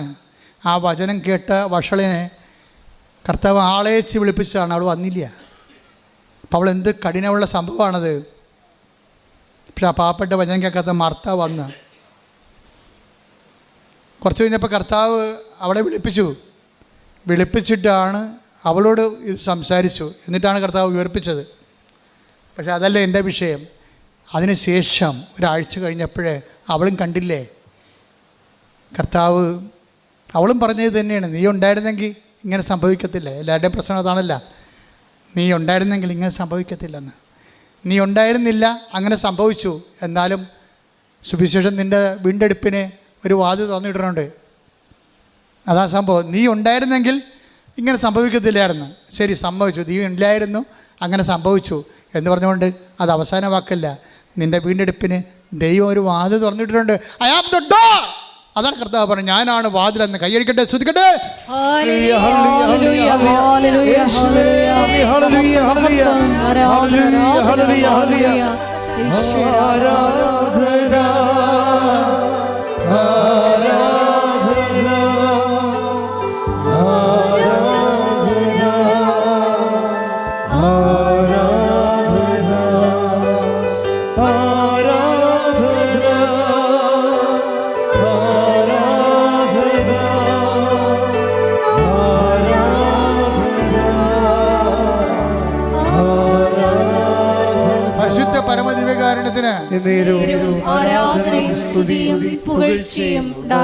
ഈ കാഴ്ച കണ്ടിട്ട് തോറ്റുപോയില്ല കർത്താവേ.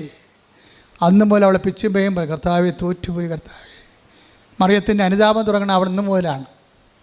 എല്ലാം കഴിഞ്ഞിട്ടും കർത്താവ് അവൾ വരാതിരുന്നിട്ടും പിന്നെ അവളെ വിളിച്ചില്ലേ. അതിന് മുമ്പിൽ, ആ സംഘത്തിന് മുമ്പിൽ ഇവൾ തോറ്റുപോകും. തോറ്റുപോകുക തന്നെയല്ല, കർത്താവ് ആരാണെന്ന് അവൾ കാണുകയും ചെയ്യും.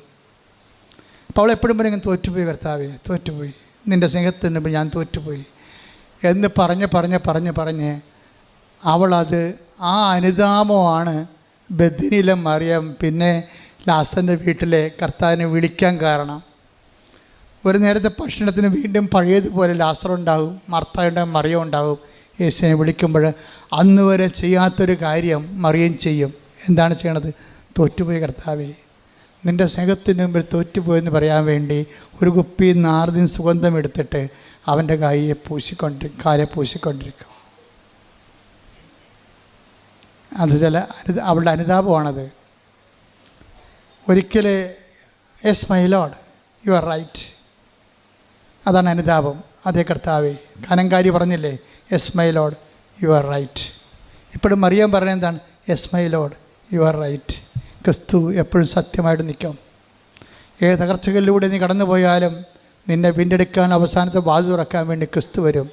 അപ്പോഴും നീ ഇടയ്ക്ക് കർത്താവിനെ തള്ളിപ്പറയരുത്.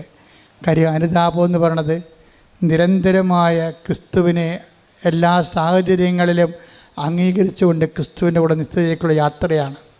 ഇത് കണ്ടപ്പോൾ വാട്ട് വേസ്റ്റ് അയാൾ കിടന്ന് കാറി. ആരെയാണ്? യൂദാസ്. എന്താ വാട്ട് വേസ്റ്റ്? എന്ത് ഇത്? 300 ദനാറയില്ലേ, ഒരു വർഷത്തെ മുഴുവൻ കൂലിയാണ്. ഇത് പാവങ്ങൾക്ക് വീട് വെച്ച് കൊടുക്കാൻ പാടില്ല ഞാൻ ചോദിക്കും. അങ്ങനെ ചോദിക്കണവരില്ലേ? ബൈബിൾ പഠിക്കുന്നവർ ധ്യാനകേന്ദ്രങ്ങൾക്ക് പകരം വീട് വെച്ച് കൊടുക്കാൻ പറയുന്ന ആൾക്കാരില്ലേ? എല്ലാ കാലത്തും ഉണ്ടാവും. പെണ്ണുങ്ങളെ കെട്ടിക്കാൻ പാടില്ല എന്ന് പറഞ്ഞിരിക്കുന്ന ആൾക്കാരുണ്ടാവും. യൂദാസന്മാർ എല്ലാ കാലത്തും ഉണ്ടാവും. പക്ഷേ അതിന് പകരം നമുക്ക് വീട് വെച്ച് കൊടുക്കാം, മക്കളെ കെട്ടിച്ച് കൊടുക്കാം, പക്ഷേ അത് സുവിശേഷത്തിന് പകരമാകത്തില്ല. അപ്പോൾ അത് സുവിശേഷത്തിന് പകരമാകാത്ത കാരണം യൂദാസിനോട് ഈശോ അഡ്രസ്സ് ചെയ്യും. അവനോട് അഡ്രസ്സ് ചെയ്യേണ്ട ഒരു കാര്യമില്ല, ഞാനാണ് അഡ്രസ്സ് ചെയ്യത്തില്ല, അവനോട് മിണ്ടാതിരിക്കുകയുള്ളൂ. നമുക്കെന്തിനാണ് ഈ പറഞ്ഞോട് സംസാരിക്കേണ്ട ആവശ്യം? Why you should waste my time. പക്ഷേ എല്ലാവർക്കും വേണ്ടി കർത്താവ് അവനോട് സംസാരിക്കും. എന്താ പറഞ്ഞത്? ജൂഡാസ്, എൻ്റെ നീ അത്ര നെഞ്ചുവേദന എടുക്കേണ്ട കാര്യമൊന്നുമില്ല കരുതി. നീ വലിയ റാഷണാലിറ്റി കളിച്ചിട്ടും നാട്ടുകാരുടെ മുമ്പിൽ വലിയ സാമൂഹ്യ പരിഷ്കർത്താവേണ്ട കാര്യമൊന്നുമില്ല. എൻ്റെ ശവസംസ്കാരത്തിന് വേണ്ടി ഇത് ചെയ്തതെന്ന് നീ കരുതി വെച്ചാൽ മതി, വണ്ടി വിട്ടേക്കാൻ പറയും. എൻ്റെ ശവസംസ്കാരത്തിന് വേണ്ടി. പക്ഷേ നീ ഒരു കാര്യം മനസ്സിലാക്കണം. എന്താ കാര്യം? നീ അതിനെ മനസ്സിലാക്കേണ്ട കാലങ്ങളാണ് നിനക്ക് വരാൻ പോണത്. എൻ്റെ സുവിശേഷം എവിടെയെങ്കിലും പറയുക. Take the word of God. Mathai 26:13. സത്യമായി ഞാൻ നിങ്ങളോട് പറയുന്നു, സത്യമായി ഞാൻ നിങ്ങളോട് പറയുന്നു, ലോകത്തിൽ എവിടെയെല്ലാം ഈ സുവിശേഷം പ്രസംഗിക്കപ്പെടുമോ അവിടെയെല്ലാം ഇവൾ ചെയ്ത കാര്യവും ഇവളുടെ സ്മരണയ്ക്കായി പ്രസ്താവിക്കപ്പെടും. അപ്പൊ ഇത് നാർദിൻ സുഗന്ധതൈലം കെട്ടി വിറ്റ് പെണ്ണ് കെട്ടിക്കണതും, പെണ്ണുങ്ങളെ കെട്ടിക്കണതും, മക്കളെ കെട്ടിക്കണതും, ജോലി വാങ്ങിച്ചു കൊടുക്കണതും, വീട് വെച്ച് കൊടുക്കണതും ഒക്കെ അല്ല പ്രശ്നം. അത് സെക്കൻഡറി ആയിട്ട് ഇതിൻ്റെ ഫലങ്ങളായിട്ട് വരണതാണ്. ആദ്യം വേണ്ടത് എന്താണ്? സുവിശേഷം പ്രചരിക്കപ്പെടണം. ഏറ്റവും വലിയ കാരുണ്യം എന്ന് പറഞ്ഞാൽ, കാരുണ്യ പ്രവൃത്തി എന്ന് പറഞ്ഞാൽ എന്താണെന്നറിയാവോ? സുവിശേഷം കൈമാറ്റം ചെയ്യപ്പെടുന്ന ഏറ്റവും വലിയ കാരുണ്യ പ്രവൃത്തി. കരുണയുടെ വർഷത്തിൽ കർത്താവ് എനിക്ക് തന്ന വെളിപാട് ഞാൻ അന്നത്തെ സുവിശേഷത്തിൽ പറഞ്ഞിട്ടുണ്ട്. കാരുണ്യ പ്രവൃത്തി എന്ന് പറയണത് കർത്താവിനെ അറിയാത്തവരെ അറിയിക്കുന്നതും അറിഞ്ഞവരെ ആഴപ്പെടുന്നതുമാണ്. അതുകൊണ്ട് ഈ സുവിശേഷം ലോകം മുഴുവൻ പ്രഘോഷിക്കപ്പെടുമ്പോഴും നിൻ്റെ പേര് പറയും, വേറെ രീതിയിലാണ് പറയണത്, പക്ഷേ ഇവളുടെ പേര് പറയും. അത് പ്രഘോഷിക്കപ്പെടുന്നതിൻ്റെ ഭാഗമായിരിക്കും. സുവിശേഷ പ്രഘോഷത്തിൻ്റെ ഭാഗമായിട്ടായിരിക്കും ഇവളുടെ അനുതാപം ഇനി പ്രഘോഷിക്കപ്പെടാൻ പോകുന്നതെന്ന് പറയും. അവൾക്ക് ചെയ്യാൻ കഴിയണം അവൾ ചെയ്തു, അവൾക്ക് ചെയ്യാൻ കഴിയണം അവൾ ചെയ്തു. അവളുടെ ചെയ്തതിനെ, അവളുടെ അനുതാപത്തെ ദൈവം അംഗീകരിക്കും. എന്താ കാര്യം? ലാസർ ഉയർത്തപ്പോൾ നീ ലോകത്തിലേക്ക് വരായിരുന്ന മിശിഹായാണ്, നീ ദൈവത്തെ മനുഷ്യൻ മരിച്ചാലും ഉയർത്തെഴുന്നേൽപ്പിക്കുന്ന ദൈവമാണെന്ന് അവൾ നേരിട്ട് കണ്ടപ്പോൾ അവനിൽ വിശ്വസിക്കുന്നവന് നിത്യജീവനുണ്ടെന്ന് മാർത്തായെപ്പോലെ അവൾ ഏറ്റു പറഞ്ഞതാണ്. കർത്താവിൻ്റെ കാലത്ത് പാദങ്ങൾ പൂശിയ അനുതാപത്തിൻ്റെ സുഗന്ധ തൈലമെന്ന് പറയുന്നത് നിത്യതയ്ക്ക് വേണ്ടിയുള്ള അച്ചാരമാണ്. കൈയ്യടിക്കട്ടെ, ശ്രുതിക്കട്ടെ, ഹല്ലേലൂയ.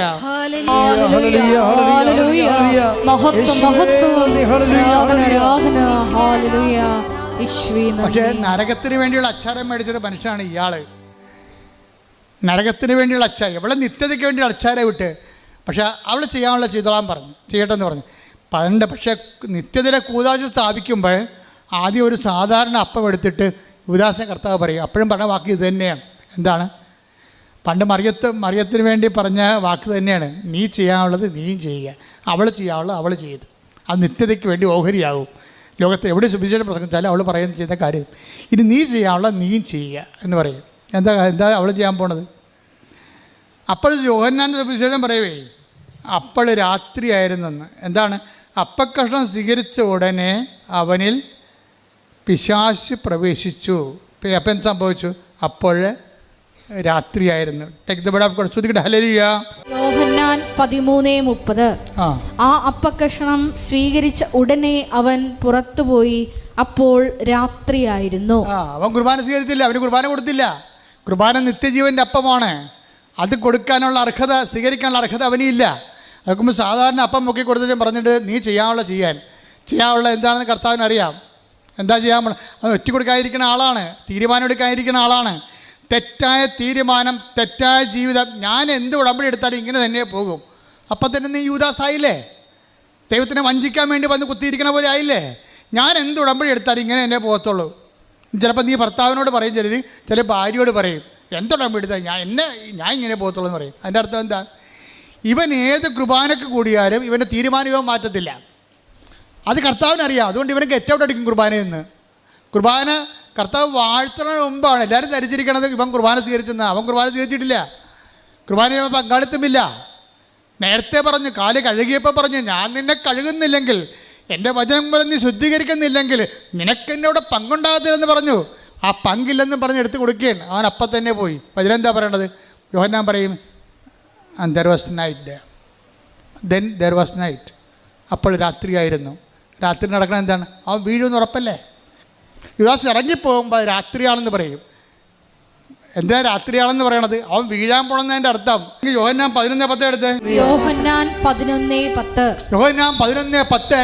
രാത്രി നടക്കുന്നവൻ തട്ടി വീഴുന്നു. അപ്പൊ 13:30 എന്താ ഇരിക്കണത്?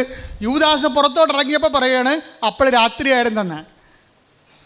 അതിന് മുമ്പ് തന്നെ ഈശോ പറഞ്ഞ് ഇനി രാത്രി വരാൻ പോകുന്നുണ്ട്, ഒരാൾ രാത്രിയിലോട്ട് ഇറങ്ങി പോകാൻ പോകുന്നുണ്ട്, യവൻ വീഴാൻ പോകണമെന്നാണ്. അതാണ് ഈശോ നേരത്തെ പറഞ്ഞു.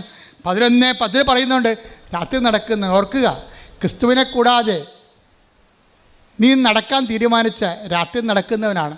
ഇന്നലെ നാളെ വീഴും. ഒരുപക്ഷെ നീ ഇവിടെ വിവരമുള്ളവനാകാം, ഒരുപക്ഷെ നീ അവാർഡ് വാങ്ങിക്കാം, ഒരുപക്ഷെ നീ പണം ഉള്ളവനാകാം. പക്ഷേ നിൻ്റെ നിത്യത രാത്രിയിലാണ്. രാത്രിയിലെ ആ നിത്യതയ്ക്കുള്ള വഴികളിലെ ഇന്നലെ നാളെ നീ തട്ടി വീണിരിക്കും. ദാറ്റ് മീൻസ് നിനക്ക് ഷെയർ ഇല്ലെന്നർത്ഥം. കർത്താവിൻ്റെ ഓഹരിയിലെ ഓർമ്മിച്ച് വേണം കർത്താവിൽ ഇവിടെ നിൽക്കാനും നടക്കാനും. ദൈവം നിങ്ങളെ അനുഗ്രഹിക്കട്ടെ. നിത്യമായ അനുതാപമാണ് ഉടമ്പടിയുടെ സമർത്ഥമായ ആധ്യാത്മികത.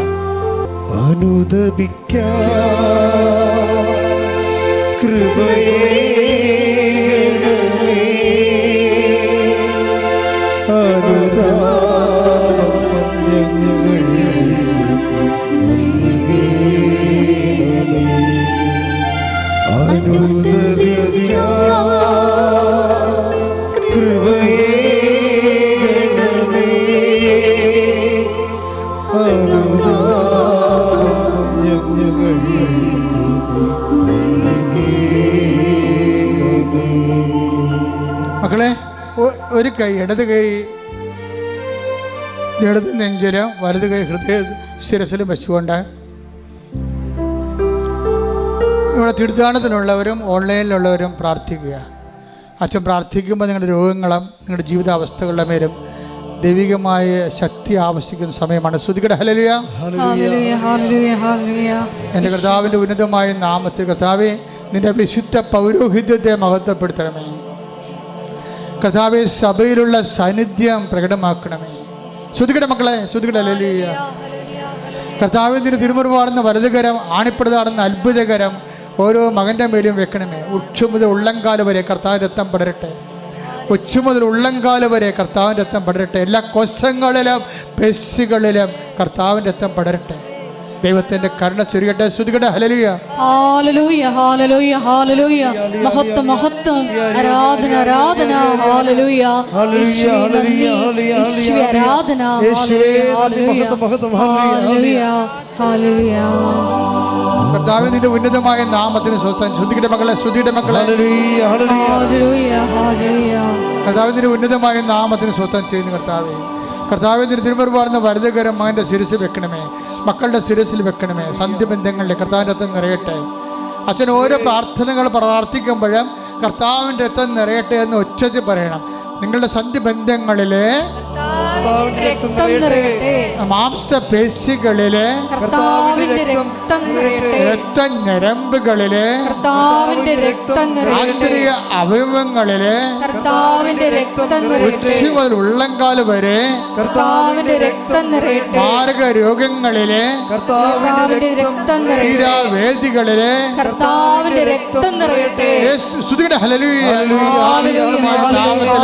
സഭയുടെ അധികാരത്തിൽ കുരിശിന്റെ അടയാളത്തിലെ ദൈവത്തിന് സത്യ സൗഖ്യം പ്രാപിക്കട്ടെ.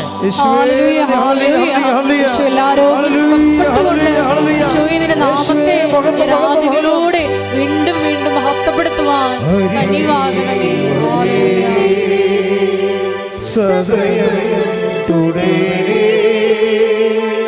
സുഖമായി എന്നെ ഉള്ളം അരികിൽ വരേണേ. സദയം തുടരേ സുഖമായി എന്നെ ഉള്ളം. എൻ്റെ മക്കളെ, ജോലിയില്ലാത്തവർ, വീടില്ലാത്തവർ, വഴിയില്ലാത്തവർ, ജപ്തി നടപടി നേരിടുന്നവർ, മക്കളില്ലാത്തവർ, വിവാഹം ഒത്തുവരാത്തവർ, സാമ്പത്തികമായ വിഷമതകൾ അനുഭവിക്കുന്നവർ, മാനസിക രോഗങ്ങൾ അനുഭവിക്കുന്നവർ, അതുപോലെ തന്നെ വിവാഹം ഒത്തുവരാത്തവർ, ഡൈവേഴ്സിന് വേണ്ടി കേസ് കൊടുത്തിരിക്കുന്നവർ, വീണ്ടും ഒരുമിച്ച് താമസിക്കണമെന്ന് ആഗ്രഹിക്കുന്നവർ, വിസയ്ക്ക് പണം കൊടുത്തവർ, പോകാൻ പറ്റാത്തവർ, തിരിച്ചു വരാൻ പറ്റാത്തവർ, ജയിലിലാകപ്പെട്ടവർ, അങ്ങനെ എല്ലാ മേഖലയുള്ളവർ അത് വിടുതലിന് വേണ്ടി ശ്രുതികട്ടെ. ശ്രുതികട്ടെ. ഹല്ലേലൂയ. ആരാധന, ആരാധന.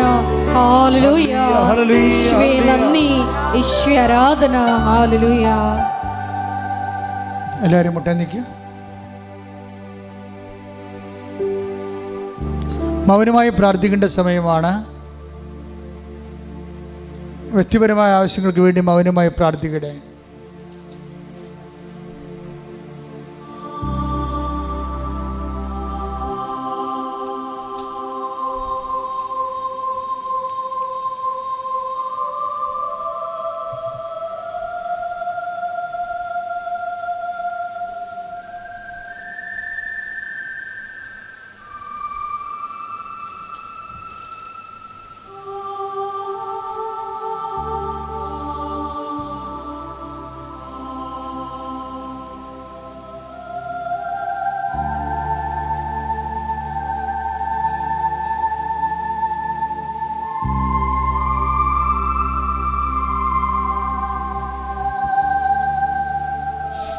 ശിരസ്സ് നമിച്ച് നമുക്ക് ദിവ്യകാരുണ്യനാഥൻ്റെ ആശീർവാദം സ്വീകരിക്കാം.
പരിശുദ്ധ പരമ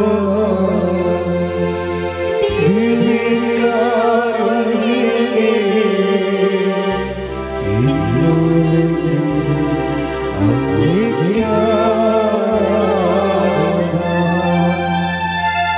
പരിശുദ്ധ പരമ ദിവ്യകാരുണ്യമേ, ഇന്നുമെന്നും അങ്ങേക്ക് ആരാധന. പരിശുദ്ധ പരമ ദിവ്യകാരുണ്യമേ, എന്നുമെന്നും അങ്ങേക്ക് ആരാധന.